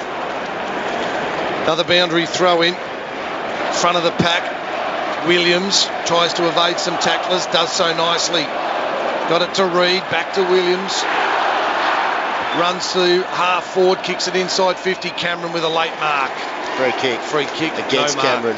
Just ragdolled, threw him around Asprey and got the free kick. The Richmond fans have already started the theme song. You can hear a bit of yellow and black in the background. The cheer squad are leading that. They are soaking this up. Still got 4.5 minutes, Kingy, to enjoy it. Picked a half back looking for Nankervis, spoiled by Mumford. Front of the pack, head over the footy. Perryman couldn't take it away. Just rather Edwards, handball over his head, but stolen. Taranto, Hopper, kick inside forward 50, looking for a marking option. Good spoil from behind by Lloyd. Had to come, but the Tigers are going to come up with it. Here's Martin just through traffic. He's just brought his own Sharon this afternoon at times. A couple of bounces inside defensive 50s. He runs away from Cameron. Loops a handball over the top to Broad, right half back. Near the old players' race on the southern stand side. Then he concedes some ground back with a kick to Short, and Short can go inside defensive 50. He's got a couple of options. One of those across the face of goal is Grimes, and Grimes has got it in the left back pocket in front of the MCC members. He goes short, and Nankervis has got the footy. 3 minutes 50 left in the grand final. That's been dominated by the boys from Punt Road. Back they go again. Asprey Short. It was actually Short. So who's winning the Norm Smith? Dusty for mine. Prestia. Gee whiz, there's a few, isn't there, in contention? Rewalt, Pickett, you can line them up. Jack, Dusty, Hooley, my top three. Yeah, Basher Hooley's right up there for mine, but given I went with Dusty pre-match, I'll stay with him as the Tigers just eat some time off the clock. There's certainly no clear cut, though, is there? No. There's probably 5 or 6 you could... Yeah, I don't think there's a real standout. Caddy at half-back for the Tigers. It's going to be a long 3 minutes, this, as the Tigers just wind the clock down to become the 2019 premiers. They did it in 2017 when they beat the Crows by 48 points. They're going to do it again today by a greater margin than that. It's currently 71. Hopper over the top to the running Williams. He kicks a low ball straight into the arms of the intercepting Asprey. Out the other side they go, the Tigers now. Broad's got it. It's got an eternity. Handballs over to Hooley. Hooley shares it by hand with Alice. Alice at right half back snaps a little kick over his left shoulder to Rioli. Rioli's got it just back of the wing outer side. Where's he going to go next? He's got the skipper all alone in the middle of that. A kick hung in the air, but it wasn't chopped off in the end. And he's able to take it and go the skipper with a couple of bounces. He lowers the eyes, sends it to the goal square, and it's game over. Already. Of course it was over. Isn't he happy, the skipper? What a way to celebrate the captain. He's going to be a 2-time premiership captain in around 2.5 minutes from now. as he kicks the goal. The well-weighted ball from Rioli to the middle of the ground. And don't they mob him, his teammates. Martin turns to the crowd in the Olympic stand and gives them the double cobra. Margin is 77 points, 15-12, 102. The Giants 3-7-25. They will kick the lowest score in a grand final since 1960, when Collingwood was kept at 2-2-14 by Melbourne. And, well, Trent Cotchin, he was impressed. Just opened up for him, didn't it? Lovely run and bounce and a nice finish. Good reward. He's played a couple of multiple roles today and all team-based. Put together a reward late in the game. Crowd's up, Chuck. 100,014 people. So we've cracked the ton. I don't reckon there's any mayo on that one. Dying stages of the 2019 grand final. Toby Green, rare to side him in the middle and get a clearance. I reckon it's 2 more than last year. I think it was 100,012 last year. Is that right? Just bumped an extra 2 on today. Prestia. I don't think Stampsy was here last year. At half-back. Pothole snuck in. To Broad in front of the members' stand for the Tigers. Koza certainly considering his options for next year. Yes, GWS. He'll be in the draft. Castagna. A minute and a half left to the Tigers. Absolutely celebrate to Lynch at half forward. Couldn't hold the mark. Over the top came the handball. The GWS are out on their feet, and young Taylor is thumped over the line by Dustin Martin. So with a minute 25 left in the game, Kingy, have a shot. Ball back into play. Dan Curvis and Mumford. Mumford won the tap down. Ball rolls towards the boundary line. Shaw has been good today. A handball up. Quick clearing kick. There's a high ball from Hopper towards half back. Caddy, handball up, missed its target. Tomlinson, rather Kennedy, gave it to Green. Green at right half back, sends it long to a one-on-one. Williams from behind tries a Hamlin hanger contender, couldn't hang on to it, socking it off the ground. Grimes, Williams is hurt, keep an eye on that, Bucky. Now kicked towards half forward by Vlost, and it goes over the head of Mumford. Here's Dusty with it. Here's Dusty, maybe to win another Norm Smith medal. Dusty with his fourth. What a start. One in each quarter. He's got 4, and that might be just enough to be a 2-time Norm Smith medalist. Joining names like Ayres and McLeod as those to do it. 16-12, 108. GWS 3-7-25. 26 minutes gone in this final term. Of course, final quarter, thanks to Subway. That's my kind of fresh with 17 locations across Geelong, Bellarine and the Surf Coast. 83 points, the margin. I think we've just got our Norm Smith medalist. 22 touches now and 4 goals, 3 clearances, just the 1 tackle. Dusty doesn't need to tackle, but he's been, that's an exclamation mark, probably 4 sausage rolls. The coaching staff have made their way down. And they have too, Kingy. Zach Williams coming from the field in that incident, right, left knee, seems to be in a fair bit of pain. And the players that aren't playing today, in their playing jumpers. Yeah, I can see Sydney Stack take it to Townsend. Tigers go forward. I'm sorry because Sean Higgins tapped me on the shoulder and said Jack's going to kick 5. Oh. Lee Brown wants to say something as well. Can we ask Bucky what a right-left knee is? A right-left knee, Bucky. Oh, sorry, boys. We're a little bit excited down here. Is that Brian Alexander next year just cracking the... Listen to Bryce. Is this the race for the Norm right here, right now? Well... If he puts this through... What about... I'd say it's already decided. Cotchin, then Martin, and now... Rewalt from 50, kicks his 5th. Sean Higgins said if he kicks 5 he'll win the Norm Smith. I said Dustin will win back-to-back. There was some Prestia votes. Well, they're all in contention, and we'll tell you in about 6 minutes' time. But what is not mistaken, Richmond have actually embarrassed the Giants today. The margin is 89 points. It is a spifflication. Yeah, look, it certainly is. They've done it on the back of 59 inside 50s. They've kicked 17-12 since quarter time. It's just been, unfortunately, for the game's sake, absolute one-way traffic, and just all their good players. Martin, Rewalt's chimed in. I mean, Rewalt has only had 11 kicks and he's kicked 5 goals, 1 from 8 marks. Grimes has taken 11 marks down back. Vlauston's taken 12 marks down back. Presti's had it 22 times. Hooley's had it 26 times. Lambert's had it 20 times. They've all just done their bit, and It's been a magnificent team effort. Siren will sound. Tiger fans rejoice. To coin the phrase from Meatloaf, don't be sad. 2 out of 3 ain't bad. The Tigers, premiers in 2019.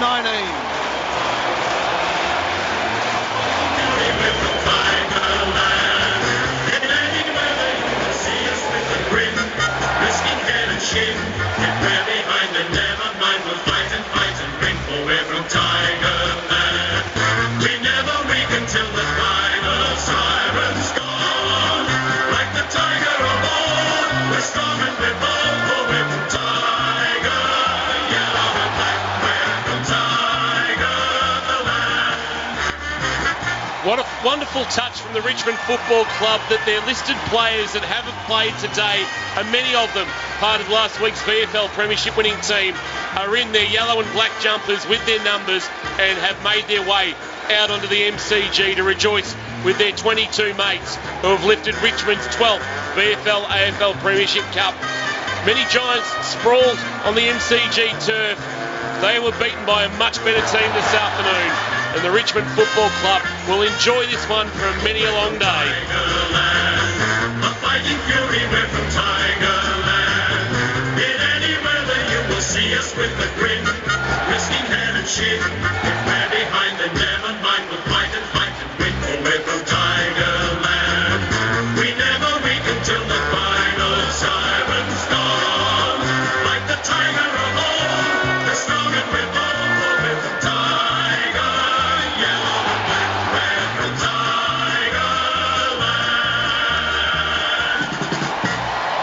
Oh, the bars will be pumping on Swan Street and Bridge Road and anywhere in the 3121 postcode.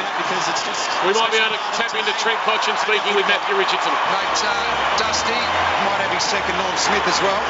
Pretty special game, but he had a lot of helpers as well. So, mate, to be honest with you, I don't think anyone really gives a stuff about the Norm Smith, but we'll see how it goes. Mate, congratulations, absolute great performance. We'll keep an eye on Channel 7 and what they're doing out on the ground and tap into some of the reaction of the players. We'll also be in the victorious Richmond rooms to hear from some of their players in this post-game. Fifth quarter, thanks to Signature Homes and City to Serve. Sol around the panel very quickly. Norm Smith. I think Dusty gets it. Dusty. Benny. Yeah, I think Dusty. Clean sweep. Hooley or Dusty, but I'm staying with Dusty. Bucky. Norm Smith medalist for you. You there, Bucky? Who's the Norm We'll Smith medalist, Bucky? Can you hear me, boys? Hello. Finlayson. No, Dusty. Finlayson. And Dusty for me as well. I think that's probably a very, very popular choice. It's going to be a two-time. As Dustin Martin speaks to Matty Richardson. Now we've got 100 and we've got 2, so I just love everyone at the club. It's just a great bunch of boys. We just love each other. We love the coaches. Everyone involved. It's just it's so good. That kick you kicked across to Pickett, you could tell you didn't want to kick the goal. You were waiting him to get into space. He's a quality player. Yeah, even that. The story with that for the club to give him a second chance. People make mistakes. I couldn't be prouder of the club for taking a chance on him, and he's a big-time player, and looking forward to seeing what he does next year as well. Mate, you're a superstar. Congratulations, Dusty. Just want to say good day to Dad in New Zealand. Love you, mate. Well done, Dusty. So Brett Delidio, they're just showing him in the background. That would be mixed emotions for him now. He's left Richmond. He's seen his former club win 2 premierships, and today he, unfortunately, a calf injury sees him miss out on being part of the GWS Giants' first grand final. He did play in the win over the Bulldogs in the elimination final, but that was him done and dusted. I can tell you that is the 3rd greatest margin of all time. Geelong, Port Adelaide 2007, 119. Hawthorn, Melbourne 1988-96, 89 points today. Richmond and GWS. Marlon Pickett speaking with Matty Richardson.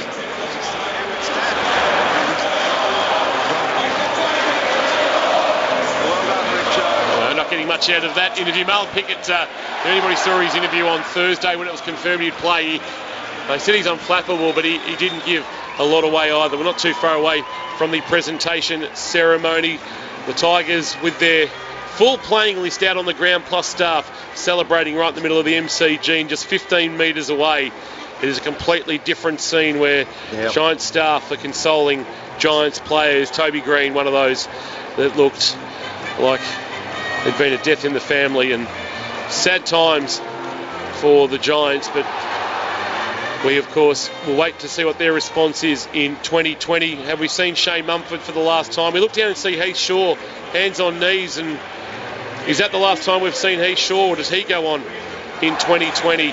He was outstanding this afternoon. Heath Shaw's numbers, please, for Kerr's Hire, Benny. Yeah, Heath Shaw, he did all he could. He had 26 touches. 26 effective disposals, 29 in total. He took 14 marks. And I mean, look, he tried hard, but the ball was just coming down way too quickly and with way too much speed after quarter time. Not much.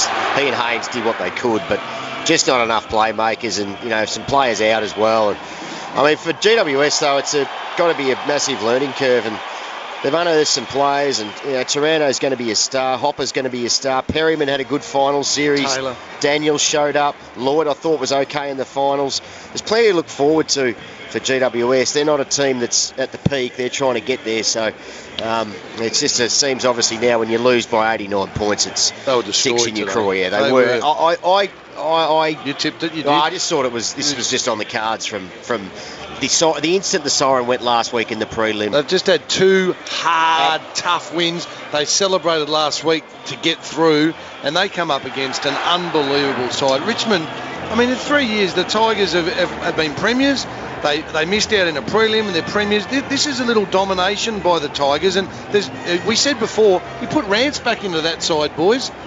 It's like, I mean, they're going to be there again. Yeah, and hopefully Jack Higgins, everything going well with what he's having done with those brain bleeds, and that he can get back and playing footy as well. But as impressive as they are on the field, you can sense the unity of the group, of everyone being out there. Is that a word? Unity. United. Yeah, there you go. It's a left and right leg. Yeah, left and right. But the AFL guys did this last week to the VFL boys. They ran out. They were out there.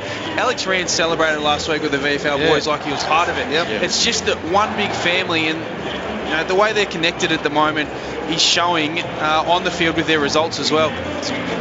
So Rance to come back in, Higgins to come back in. Plenty of unity out there. Guys like McIntosh and Butler and Graham not been a long day, Ben. So we got wiped by 44 points this morning. I do agree with you though. There is something special about this group, and to lose, Rance, I think most people put a little black line, not a full black line, but half a black line through the Tigers, and their form early in the season was obviously nothing to write home about, but they got over the injuries. They learnt to play without Alex Rance, and in the end they were clearly the best team in the Graham's finals. The other one who, if he wasn't injured, he's in this side. McIntosh and Ross are really close. They've missed out on both opportunities, VFL and AFL, so you feel for those guys that just played their role and sacrificed for the team and the group. But they're a very good footy team and got some real depth, and whoever comes in, as we saw with Short, who missed out, Soldo missed out last time, Baker, they come in, they're hungry, and they drive the rest of the guys through. And Marlon Pickett, obviously the great story. He's a premiership player in his first game of footy. 22 disposals, Pickett. Wow. Kicked a goal, 3 clearances, laid a tackle, and he had 8 inside 50s, which was a team high. I know we joked about it, but he would be in the votes as well, wouldn't he? Be in discussion. Oh yeah, obviously sure. 4 goals by Dusty and what is his name? These stars that are heralded more than him. But when the game was there to be won, particularly in the first half, he was the one that generated run and drive for him. He was clean. He didn't look out of place at all. It's an unbelievable story and contributes to so many that Tigers have got. He also added to that flexibility of the group, didn't he? Allowing Dusty to go forward. Cochin sat out of some centre bounces. Just the flexibility of this group and the ability for guys just to go and play a role anywhere on the field is a real strength. Well, you talk about Rance coming in as a new recruit. He's going to be a new recruit now. I know he's played today, but he hasn't played at all. It's his first game. He's mature age. He's played senior football before. They've just got a small sample of today, what he's going to get. If he produces that regularly next year, it's going to be a strong lineup. Not too far away from the presentation ceremony where they will announce the Norm Smith medalist first, present the medals. What we might do, Benny, is when each player's read out and goes up and collects their medal, if you can give their stats for the afternoon, and then we'll have the presentation of the Premiership Cup. And I believe the Jock McHale medal, I think spy Mark Williams downstairs, the Port Adelaide Premiership coach of 2004, did a wonderful job with Werribee this year, taking them unaligned into a semi-final and a narrow loss to Essendon in the semi-final. And we should acknowledge Trent Koch and just the character of the man. He went across to GWS and just wish them all the best going forward. But obviously, true mark of a leader to go across and do that to the opposition team after winning the grand final himself. And is that Simon Black down there who'll present the Norm Smith medal, being one himself? So he'll make that presentation, and I think would be shocked, bless you, to whoever that is sneezing in the background up the back. Might be Davey, I think. Might be Davey Collins. The hay fever's kicked in. And that will, of course, be, we think, Dustin Martin. So Hamish McLaughlin is making his way towards the stage where he will take the lectern and take us through the 2019 AFL Grand Final presentation ceremony. And this is a moment to rejoice for not only Richmond players and support staff, but for their massive membership of more than 100,000 and their millions of fans across the country. They are a massive army, the Tiger Army, and they have rolled out en masse in 2019. Here is Hamish McLaughlin. Our formal presentations, we acknowledge and thank the AFL's premier partner Toyota, represented today by the President and CEO of the Toyota Motor Corporation Australia, Matthew Callahor. Please join me now in congratulating today's field, boundary and goal umpires on their contribution to today's match. I'd now like to invite 1975, 76, 79 and 1983 Grand Final field umpire, 303 games in total, Kevin Smith, to present the AFL umpires Grand Final medals, and invite field umpire Sean Ryan to accept the medals on behalf of the umpiring team.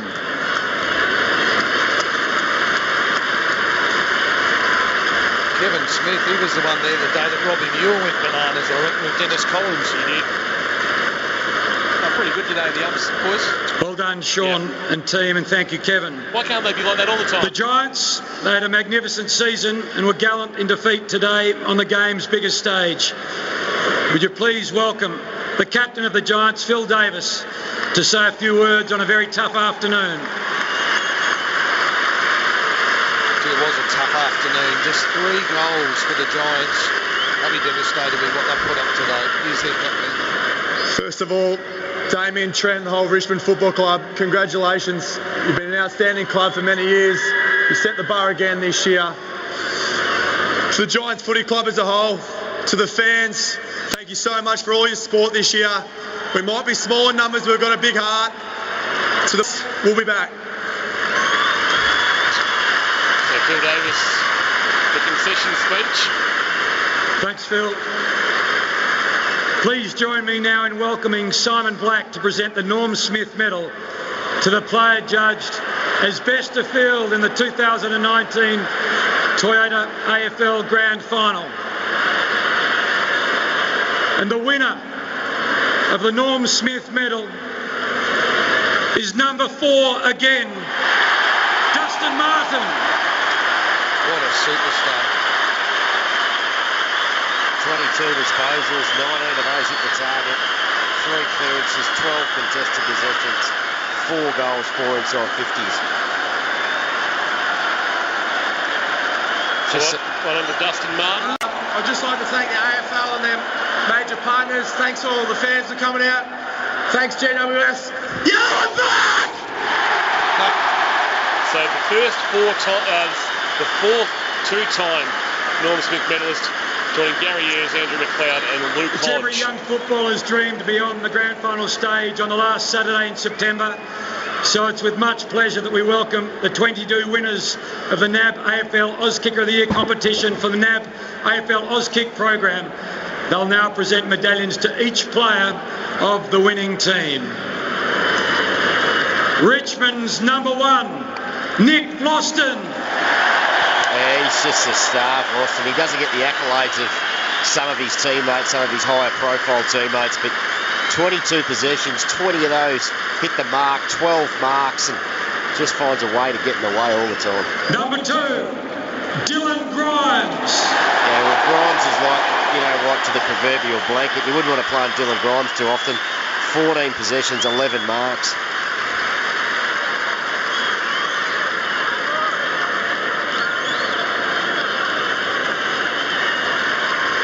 Dion Prestia. Yeah, the meatball, the little meatball with bolognese and footy boots on. He had 22 possessions, 4 clearances. Probably dropped off a little bit in the second half, but he helped set the tone early with a really good first quarter. Number 4, Dustin Martin. Yeah, we mentioned Dusty. He was covered in the old tough stickers, 22 touches, 4 goals. And a Norm Smith to go with his 2017 version. Number 5, Brandon Ellis. Well, if the rumours are true, he's played his last game for the Tigers and departs as a 2-time premiership player. Just 11 possessions. He was one of the few that was reasonably quiet for the Richmond Footy Club, but it mattered little. Number 8, Jack Riewoldt. Yeah, well, Riewoldt, what a stay. Was well beaten last week.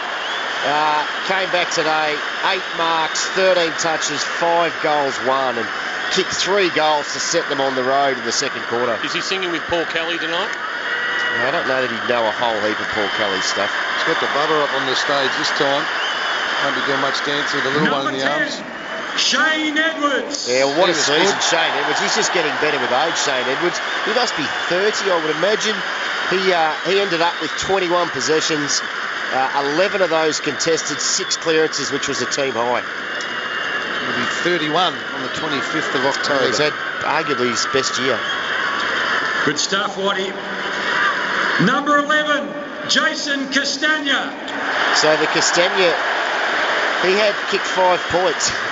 20 touches. Imagine he kicked 5 goals. He might have had Norm Smith draped around his Gregory Peck. He might put the hat on the wrong head. He just doesn't finish, unfortunately. But geez, he's got some wheels and he showed it a couple of times. Number 12, David Asprey. Yeah, well, David Asprey, goodness me, he's just a rock solid defender. He stood up when Alex Rance went down to play that last line key post, and today he was superb. 7, just the 11 possessions, but it's not about possessions for him. Obliterated Jeremy Cameron. Yeah, he's a beauty. Number 14, Basher Hooley. Yeah, Hooley just... You mentioned last week Geelong fans were scratching their head. He had 32 last week and followed up today with 26, 7 marks, 6 tackles. He's a running machine who uses the ball so well. He could have had 2 Norm Smith medals, Benny. Yeah, he's been a bit stiff. Number 15, Jaden Short. Yeah, just another one of the unsung heroes. He's just a sort of second-tier player in this group, but 19 touches, found a home across half-back and gets a premiership medal after missing out in 2017. Number 17, Daniel Rioli. Yeah, Rioli, the live wire Indigenous half-forward. Wasn't his biggest afternoon, but just does enough to keep himself involved in the game. 12 possessions, 1 goal, 1. Number 19, Tom Lynch. Well, they needed a key forward to go with to partner with Riewoldt, and what a get Tom Lynch was. His final series, 5 against the Cats. He took 7 marks, just 2 goals today, but it was Riewoldt doing the business, and, well, they're going to be a scary proposition again next year, Lynch and Riewoldt. Number 22, Josh Caddy. Well, left the Cats in a puff of smoke, and now he's got 2 premiership medals draped around his Gregory Peck. 19 touches for Caddy, 6 tackles, 8 marks, 3 clearances. 27 today, Benny. Nice way to celebrate your birthday. Number 23, Kane Lambert. Well, another great story, plucked out of the VFL. I think he might have been 3rd, was he, in last year's best and fairest, or the 2017 best and fairest. Just does the business. 20 touches, 10 contested, 3 marks. He kicked a goal, and just great compliment to the other midfielders. Number 25, Toby Nankervis. Big Nankers.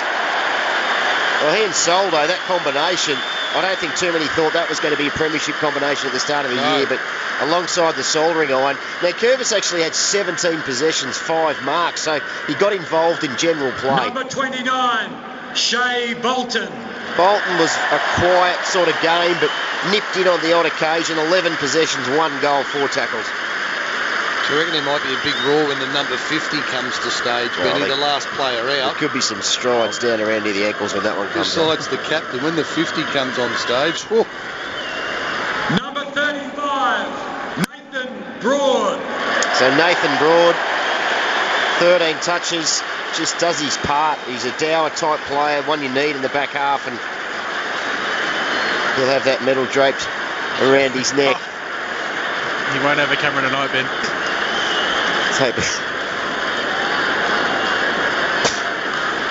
it straight. Andrew McLeod's put a tweet out saying welcome to the club, Dusty. The big soldering iron. He was on today. He was plugged in, the big soldering iron. Oh, hot. He just got everything working beautifully. He only had 7 possessions, 4 marks, though. He kicked a goal on the 3/4 time siren, and he's a premiership player, Mushtaka and all. He's come such a long way, Benny, in about 4 or 5 years. Number 48, Liam Baker. So Liam Baker, the man who looks like he may have arrived in a 1973 panel van.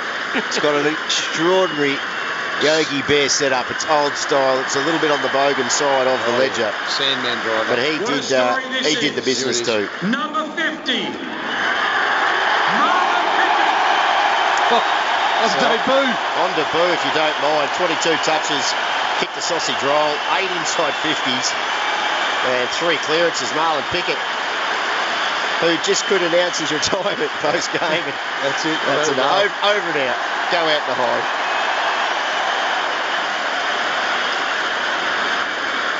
Premiership captain again, number 9, Trent Cotchin. Yeah, it's just star Cotchin. I mean, his numbers weren't huge. He just had the 15 touches, but he just found a way to get involved. That last quarter goal, his last quarter goal, obviously, we capped it off for it, put an exclamation mark on it for his team, but he had an interrupted year, but was good. Damien Hardwick.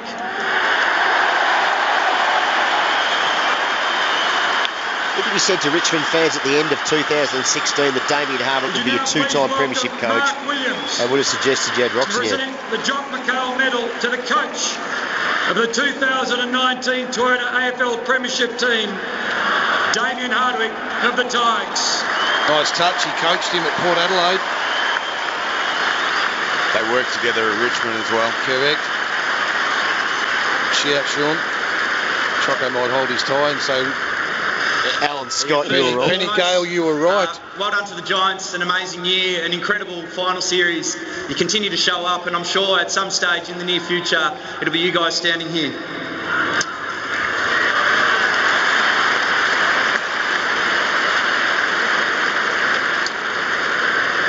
The AFL partners and Channel 7 obviously do an amazing job supporting our great game, and I just wanted to say thank you to you guys.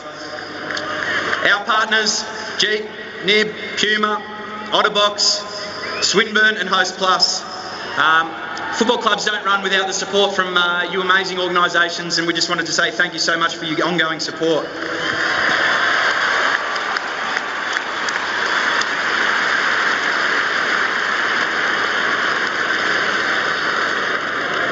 To the Richmond staff, our families, and our players. We really are blood brothers, and I can't believe we've done it again.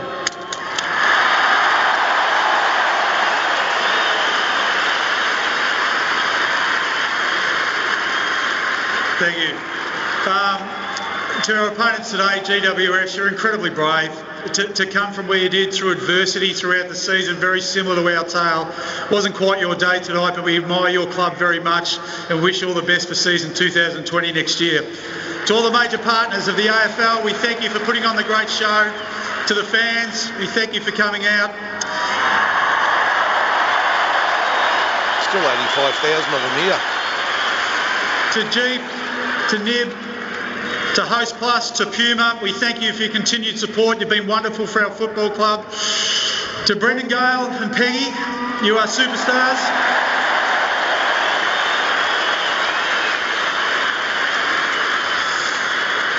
To our wonderful playing group, 1 through 55, whatever numbers we've got, you are simply stunning as a football side. You are wonderful to watch, wonderful to coach. And finally, to the Tiger Army, we'll see you at Swan Street.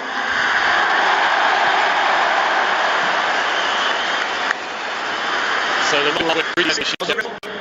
spoke about others, that's his Tiger Army. So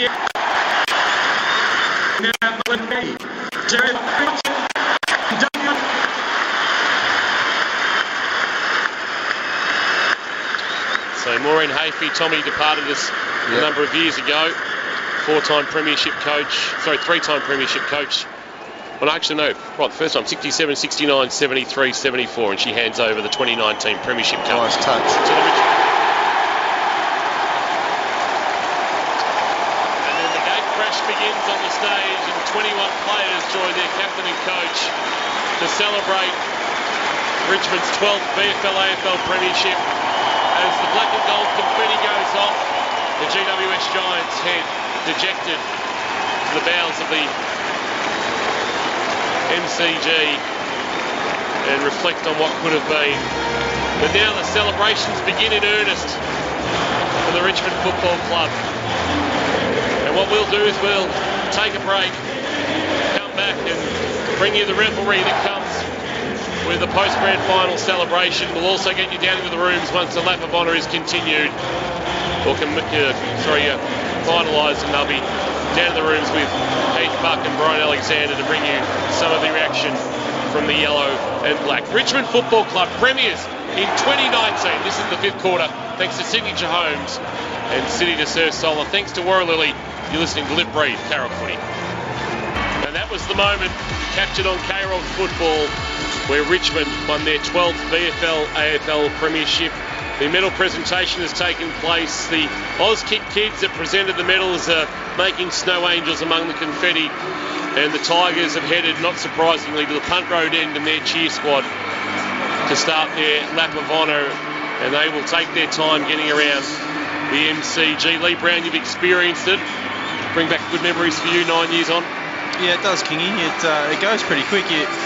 Once you're up in this position, you realise they're out there for a fair while, but when you're actually down at ground level, it just goes in the blink of an eye. So they'll soak this up, down with the cheer squad, obviously, and I reckon some of the players' children are in amongst that confetti in there too, King. I reckon Marlon Pickett's boys are having an absolute whale of a time out there. Yeah, so the Giants have departed us.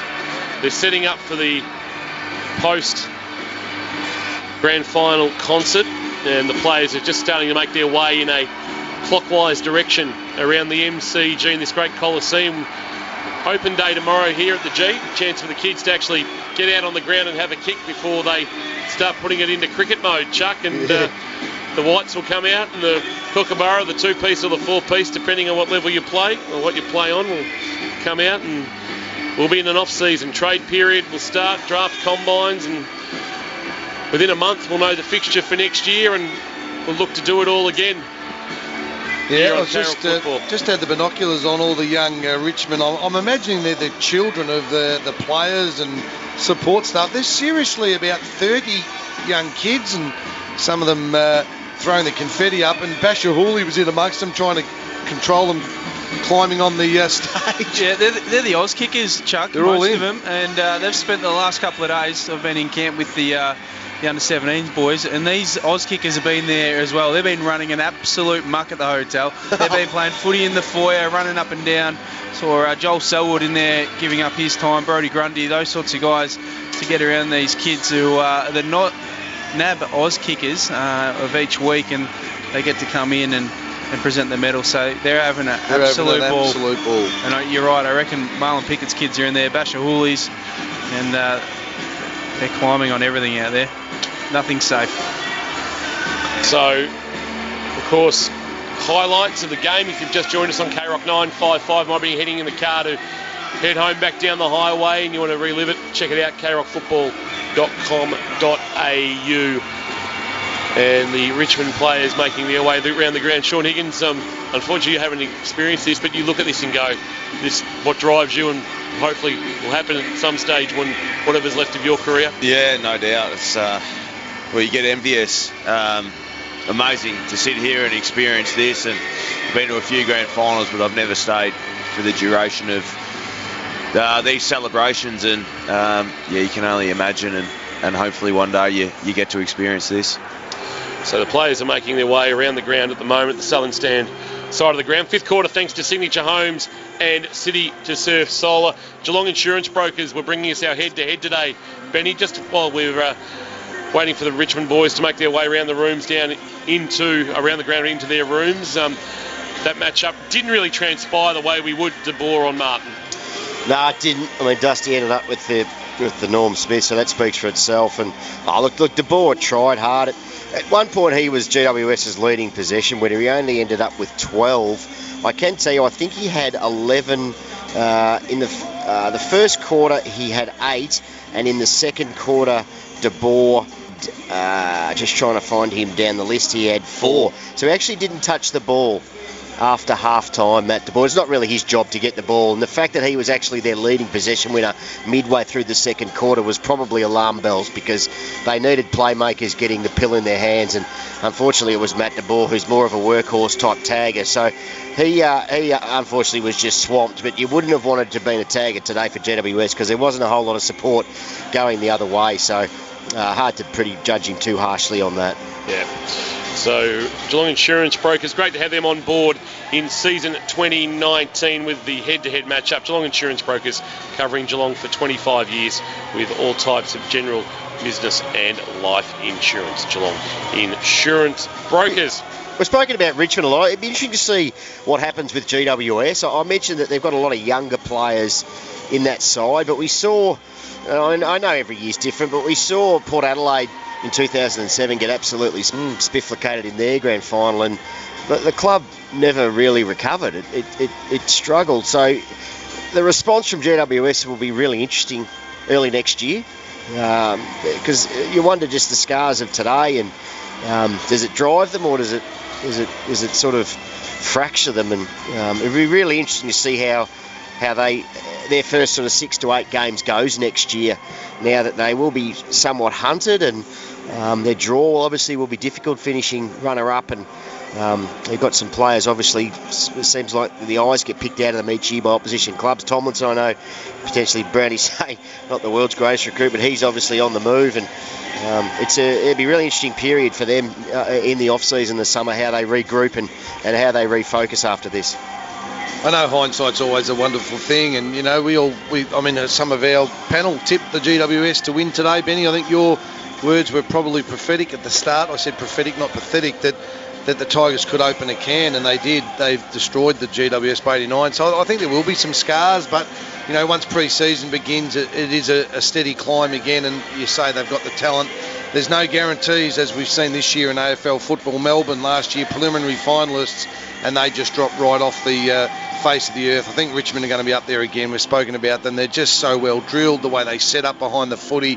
When they run, they open up passages of the MCG. They're unbeatable here. They are a well-drilled outfit. They won the AFL. They won the VFL.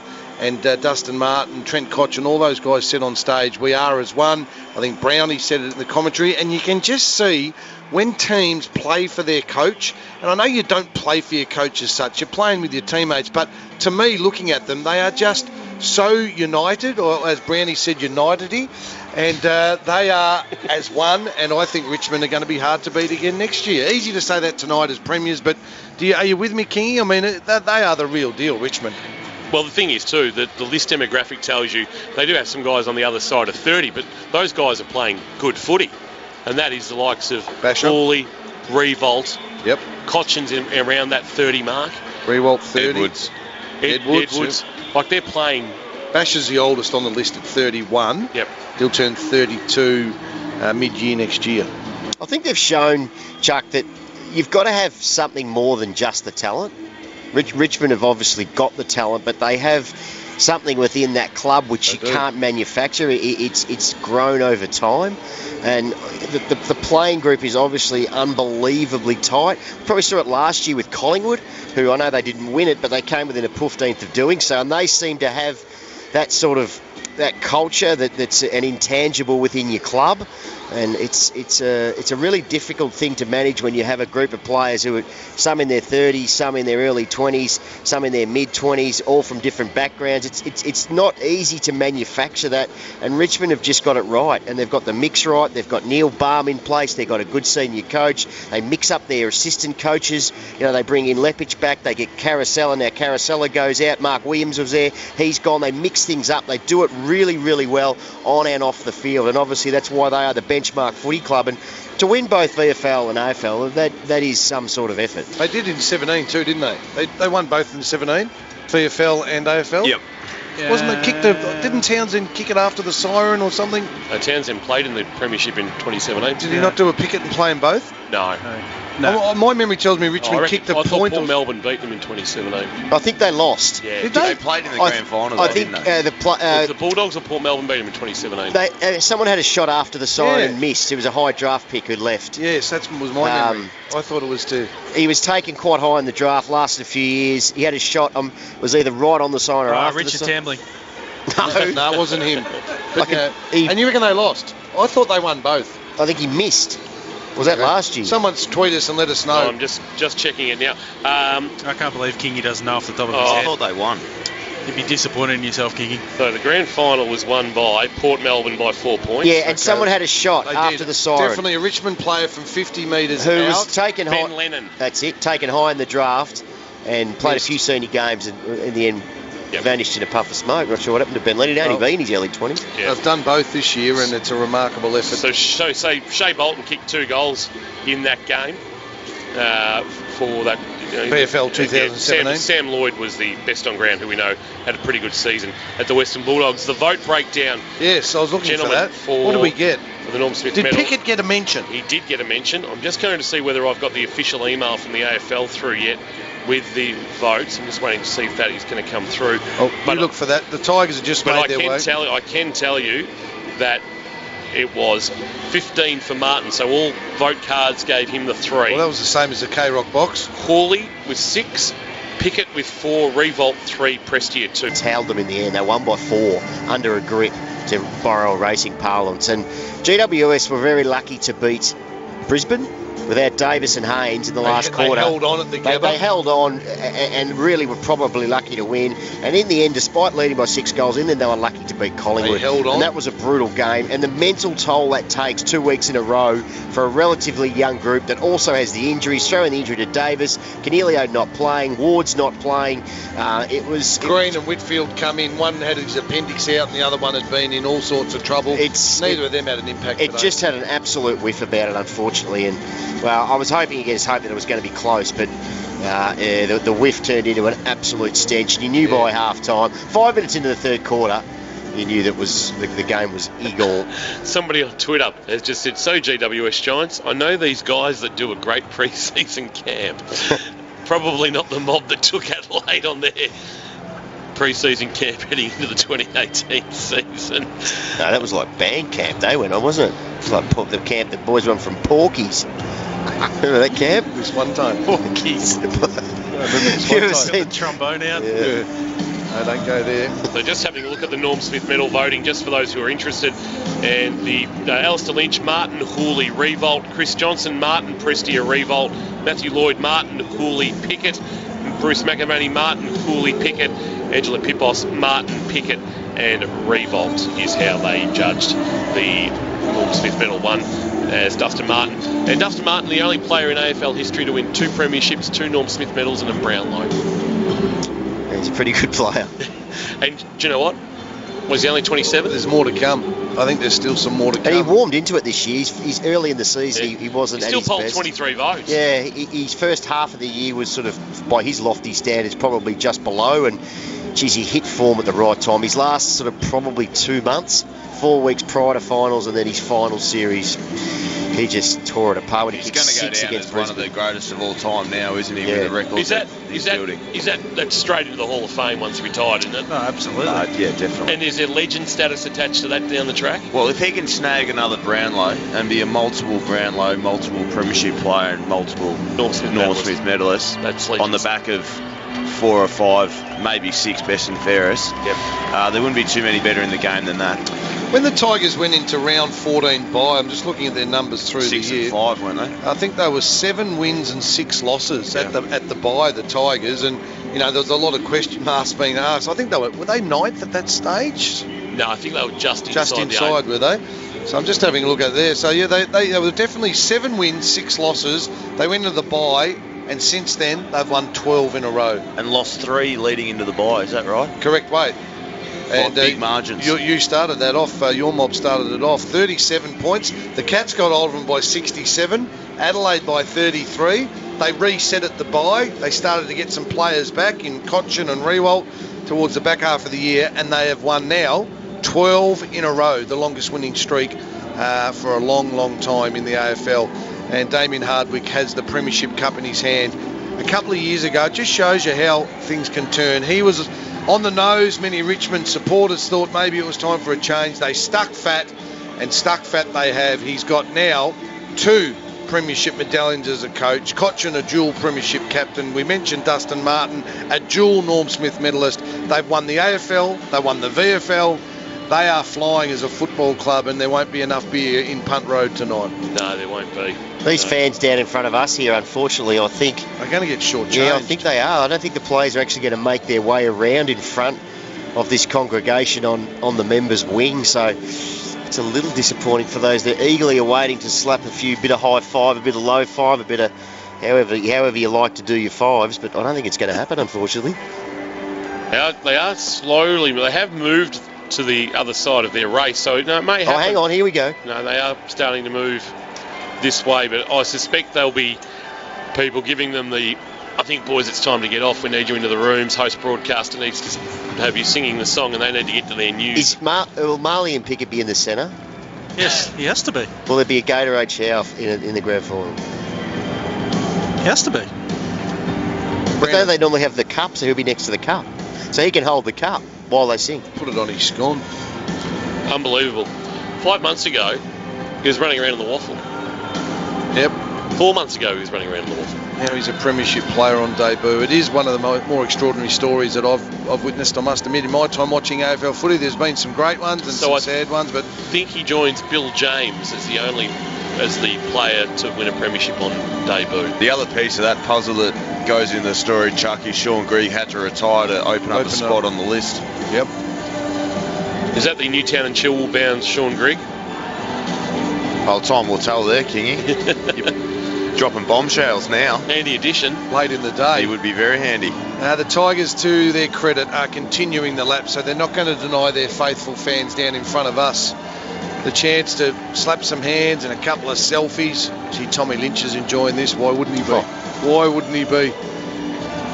He's fist pumping and high-fiving. Well, not the irony, but it's these sorts of scenes, Chuck, that then float the ideas with players who see Tom Lynch, captain of a footy club, decide to jump ship, which is a big move. He's got the medal around his neck today. Players are thinking, wow, I want that to be me. And right now, if you're a Gold Coast player, these scenes are so far removed from the reality that it's an unfortunate situation for the Suns. And if the speculation's right, the reverse is going to happen. You're going to see a player who's at the top of the game and the best team in the competition potentially leave as a free agent in Alice and go to the Gold Coast. Very much sort of a bit player though. He's handy, but he's not a player that's going to go out of the Richmond side and you're thinking, not for the team, but in terms of the player's decision. Well, and the reality is that then Gold Coast are probably playing him way overs to get him. And he's got decisions to make. Your footy career doesn't go forever, so good on him. 100%. But they're not getting, for what they're getting, what they're paying, they're probably not getting the top end player that another player is playing for at a stronger club. And for all intents and purposes, those players leave the really strong club and go to the lesser club. And they're not the player they were, because they understand how good the players are around them that make them that type of player and actually help them and make the game a lot easier. So there's all those balancing acts with your decision. Yeah, there's a bit more coin there, but at the end of the day, it mightn't be the right move. Well, the other thing too is, the motivation. Ellis goes there as a 2-time premiership player on huge dollars. Of course, pride in your performance means you want to perform. But you start the year and you're zipping 4. Your chance of playing finals are minuscule. How do the motivation levels go throughout the year? Whereas at Richmond, you've got the dangle of we're going to be in the finals. I'm giving my all because I have to stay in the team. So there's a whole heap of dynamics about players moving clubs. Just watching the Tigers get around, and I tell you what, I've watched him through my binoculars a fair way. Alex Rance he's stayed with the winners. A few of the extras have dropped off. A couple have continued. I can see a few others on board. But Rance has taken photo after photo of his teammates enjoying this celebration. It just shows me that he's obviously a much respected teammate, and still to be part of it. When he blew his knee out in round 1 and desperately tried to get back, it was probably unlikely, and he's continued on this lap. Camden McIntosh is down there. You can only imagine his heart would feel a little shallow perhaps that he hasn't been part of it, but he's continued on the lap. Young Ross is a young man, he's out there as well. So a few of those players with their jumpers on have continued around. I'll tell you a kid that I think he played a couple of games this year that they really rate is Riley Collier-Dawkins, and he got a couple of opportunities this year, but he's another one who's going to be better for another pre-season under his belt. Interesting to see what they do with Mav Weller. He was this year a rookie, played early in the season, but then found himself back in the VFL once the list got healthy. Slipped right into this AFL thing, Marlon Pickett, hasn't he? Just stepped up on the few steps here, taking a few selfies in the members. Sydney Stack, Marble Choles out there. I mean, there's some talent not in that side. Connor Miniju. There's some talent not in that side. Collier Dawkins was really good last week when the game was on the line in the VFL. You're right, King. He's going to be a very good player. He's good size, tall midfielder. He can burst through. Managed by Johnny Mason and Marty Pask, so I thought I'd better give him a pump up the I-50 team. Had a busy week, Marty Pask. So the Tigers have made their way now all the way around to the last part of the crowd. So they started basically in the goal square at the punt road end and have worked their way around, and that is where they'll finish, and they'll make their way back towards the rooms and head down to Heathbuck. We might head to a break. Pre-season's about to start. We'll get to a break, come back, and then we'll come back with the rooms, our final Hamlin Hanger of the year, our Benjamin Christian goal of the day, a wrap of the stats, and see out season 2019. On the other side of this, Richmond winning their 12th VFL AFL flag, 89-point hiding of the GWS Giants.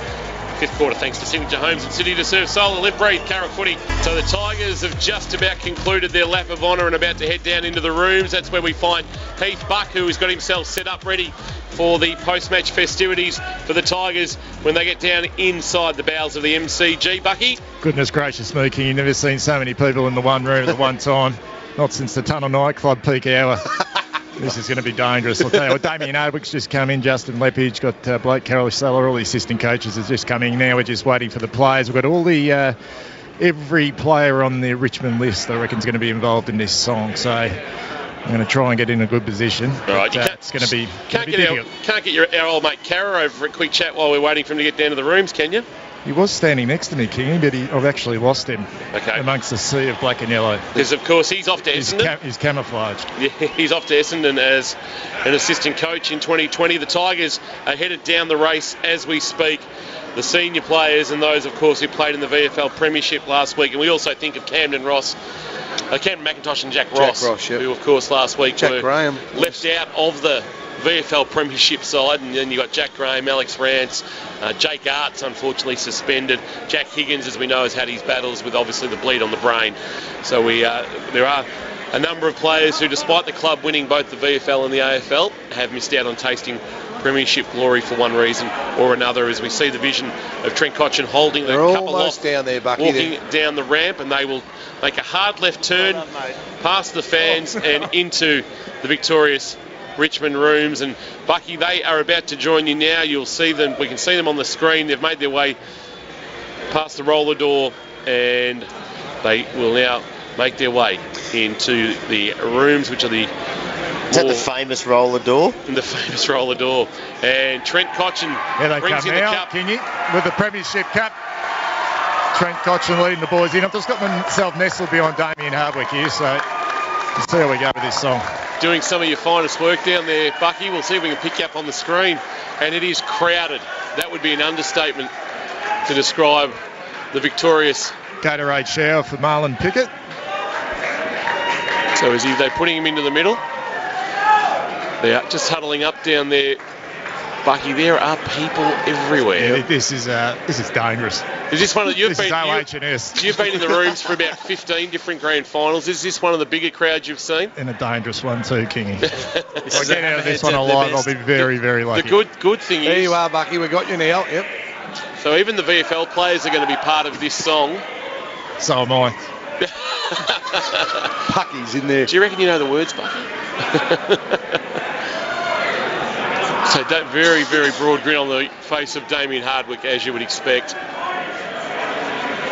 So we've got Bryza down there as well. Bryza's going to snap away on the phone and get some photos from down in the...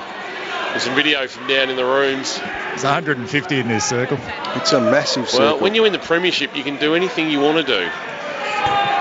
The big thing now for the Tigers is can they go back-to-back? They haven't done that since 73, 74. I've got my eye on the Ivan soldering iron, Chuck. I'm going to go straight for him. Go for the iron.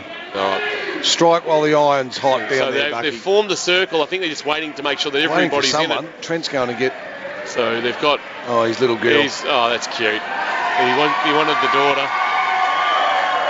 And that's what he's got. So I think they're... just waiting for Bruce Monteith. Yeah. Bruce Tempany's just slid into the back. Benny Gale's there. Basher Hooley still hasn't made the circle, Bucky, so hold on. Basher's still making his way through the crowd. Just about to bounce the ball for round one, Carlton, Richmond. Brandon Ellis has got a report at Gold Coast training. There he is. Basher's made his way in. I reckon that might be... They're still looking. Probably not great radio as we wait for the song, but it is a pretty important moment. Brendan Gale. Richmond faithful huddle up in a big circle. Basher Hooley goes... They're still waiting, I think, for a couple of people to make their way into the rooms because of the crush. Marlon Pickett's kids are... They're in the middle. They're in the middle. They're going to get the Gatorade share. How about the day of their life, Kingy? They're in the middle of the circle, middle of the MCG. Hasn't the life of the Pickett family changed in the last 3 or 4 months? Still we wait. There's a roar. Someone's coming. It's a meatball. Oh, it's the meatball. Easy to miss. There's not a lot of him. There we go. There we go.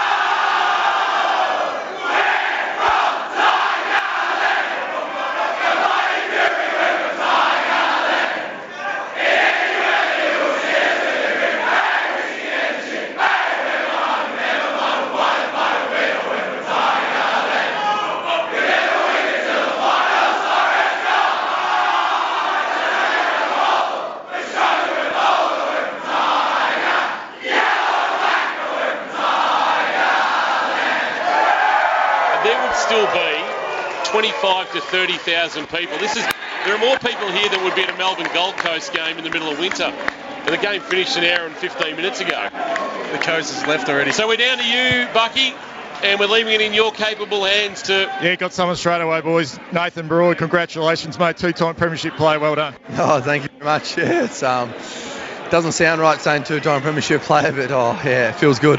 Voice is nearly gone already, mate. When could you enjoy it? I mean, you've got to pay respect to the opposition, but surely in that last quarter you could just soak it all in. Yeah, we did. We probably started the last, they kicked one, and a few boys started to celebrate, and we were, nah, rein it in, boys, one step at a time here, and then we went bang, bang, 2 in a row, and after that she was all off and open. So it was a beautiful last minute. Nathan Broad, Tom King in the K-Rock box, congratulations. You're not a noted goal kicker, only the one in your career. Did you think about going, gee, can I sneak 40 and maybe jag one? Yeah, the Soldo set shot I ran past and he had a laugh at me. The boys aren't too confident in giving it to me, so I tried my best, but not good enough. Were you any chance of not playing this week? What did you have to do to prove that you're okay after the concussion against the Cats? All my memory was gone from the Friday and the Thursday, but physically and mentally I felt great. So then we were a bit worried maybe a bit of delayed concussion would kick in, but from waking up Saturday I haven't had a headache. I haven't felt any different. The boys think I'm already dumb enough, so it's a bit of a laughing stock going around the club, but no, I felt great all week, trained well. Nathan, Darren Berry upstairs. The memories now, mate, won't be erased. You said it's hard to say, a two-time premiership player coming over from the West, but the VFL won the premiership. There just seems to be a real unity amongst this Tiger outfit, not just the 22, and I know you'll enjoy that, but it seems to be an entire club on this crusade together. Yeah, it sure is. We've built something over the last 4 or 5 years that you can try and fake it, but what we've got here is genuine, and we genuinely love each other from the football department all the way down to the helpers and that, and it's something very special this club's got going on at the moment. Dustin Martin will be spoken about long after you've retired, and we've given it up here, but he wins the second Norm Smith medal. He kicks 4 goals. I mean, do you look in the back half and think how lucky am I to be playing with this just superstar? Yeah, he's one of a generation, and he's also just such a selfless bloke. He's got the role, obviously, to do whatever he likes, and if he's getting tagged, well, he'll take himself out of the midfield and let someone else relish that opportunity, and we saw that today, and luckily enough, we were able to get 4 goals out of him, but he's just such a selfless player. He puts the team first, and I love playing with him, that's for sure. Nathan, Lee Brown, well done, and congratulations on your effort today, and also as a group. Your back line, let's talk about your back 6 or 7 or 8. There's a really strong bond from what it looks like from an outsider's point of view. Obviously, Alex Rance goes down, and then you guys step up and, able to get yourselves in this position again. It's a fantastic effort. Yeah, it is. Obviously, we've always been tight for the last 3 or 4 years. As Ben Rutten built something pretty special, and then with Rancey going down, it probably unified us even more.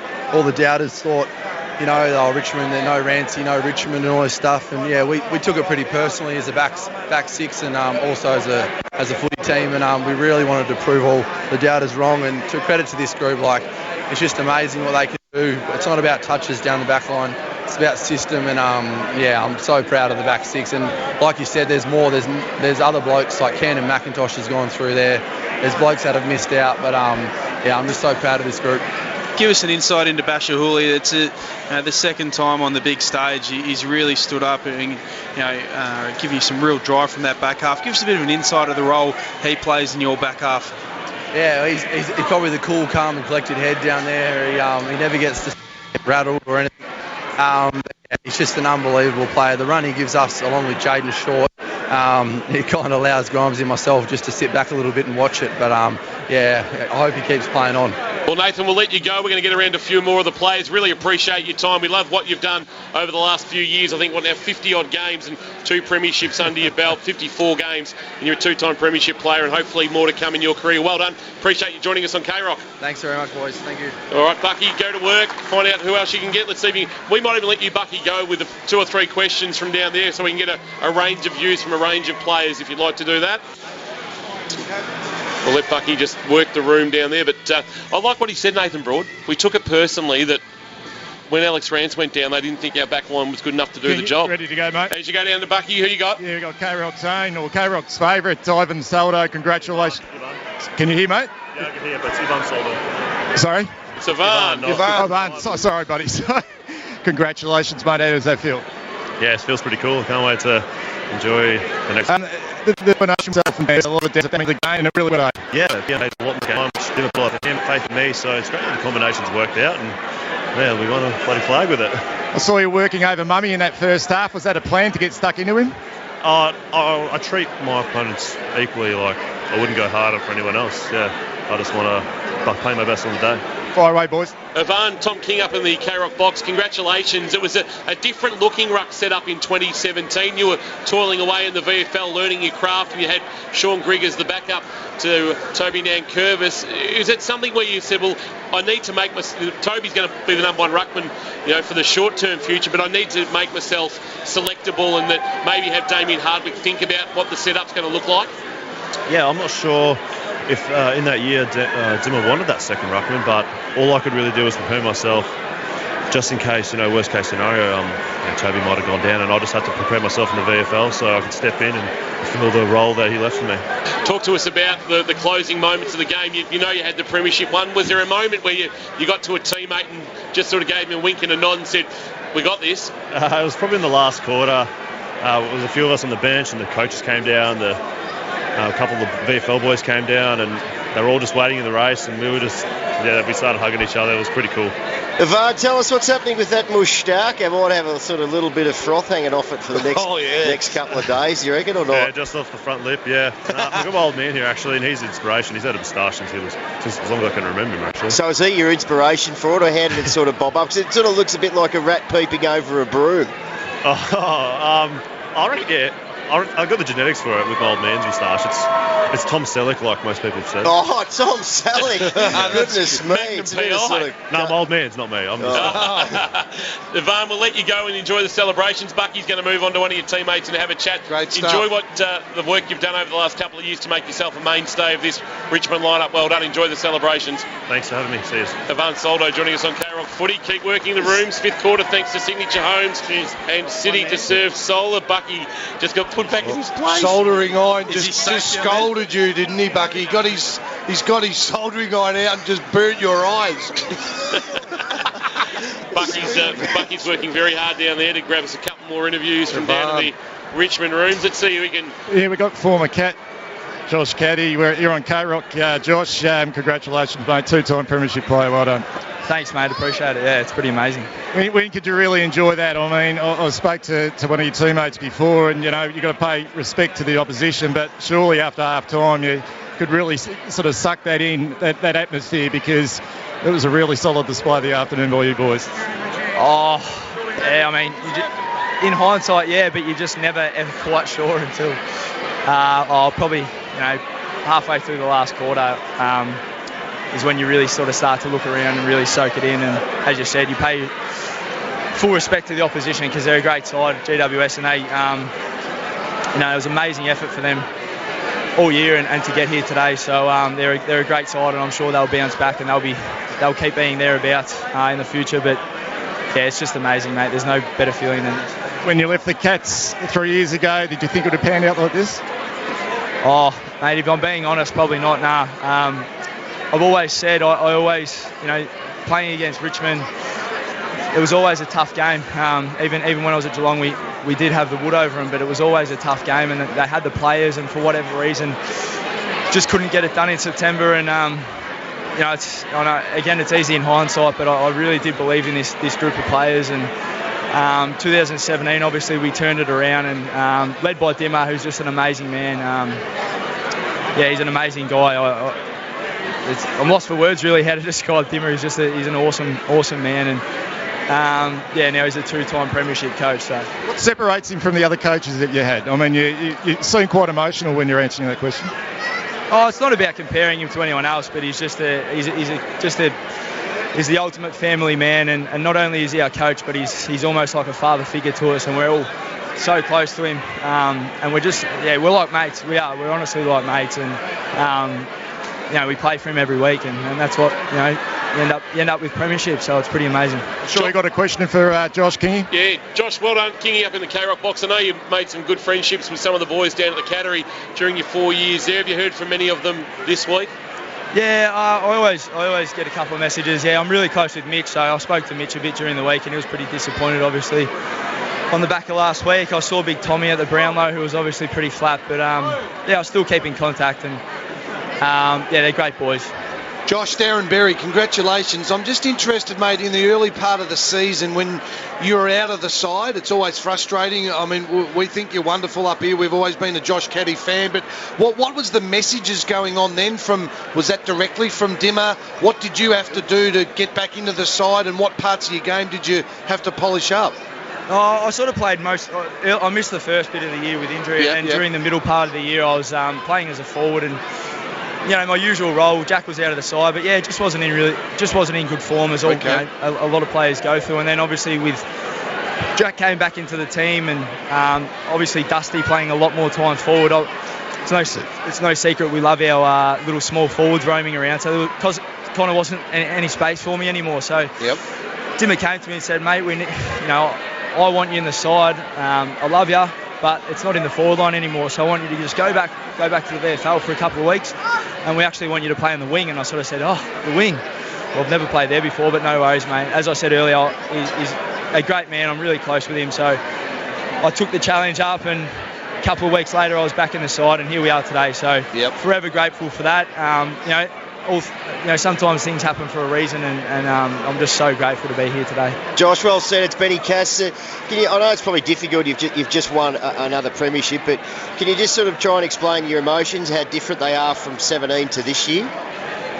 Every year is different. Obviously, 17 was just like something out of the box. We hadn't won as a club for such a long time, and no one gave us a chance. And we obviously did what we did in that year. But this year was a bit different. We had our backs against the wall mid-year. We had injuries. We had all the adversity you can think of. And after the bye, we didn't end up losing another game. So there's a lot of myself. There's a lot of instances of personal adversity throughout the year. But there's also, as a team, we went through some tough times. We lost a lot of players, and it's I guess that's the theme of the year. And someone like Marlon Pickett, who comes in 10 years ago, he was sitting in a jail cell, and here he is today, and it's just an amazing story. So it is emotional when you start thinking about things like that. So yeah, it's unbelievable. And you mentioned, you can tell the emotion in your voice, and the outsiders, we don't know all those stories as intricately as you do, and we do forget that. Richmond were 7-6, I think, at the bye, and then went on a run of 12 straight. I think you'd lost 3 in a row going into the bye, so your form was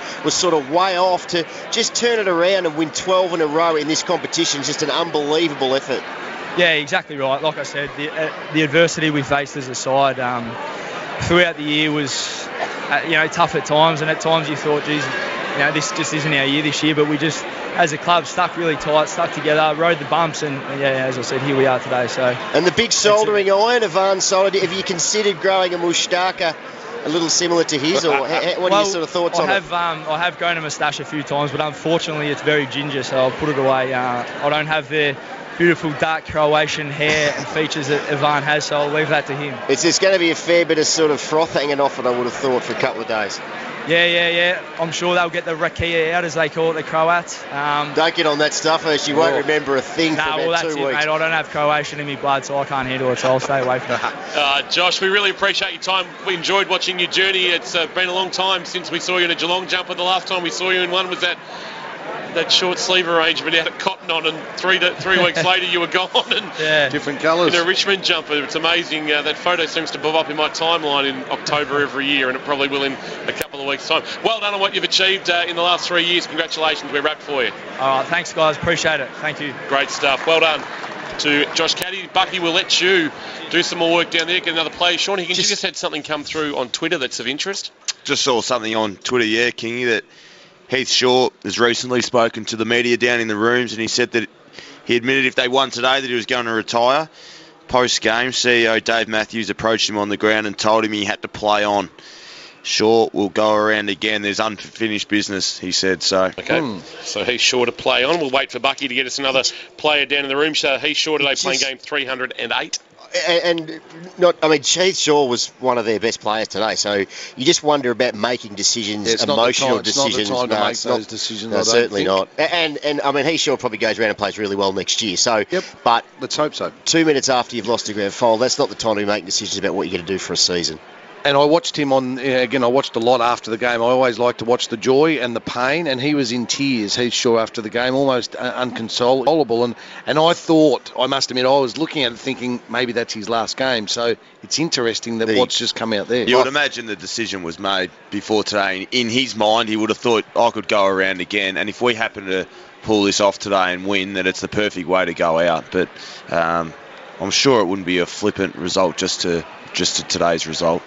No, I hope not, because he took 14 marks, if you don't mind. Come down, boys.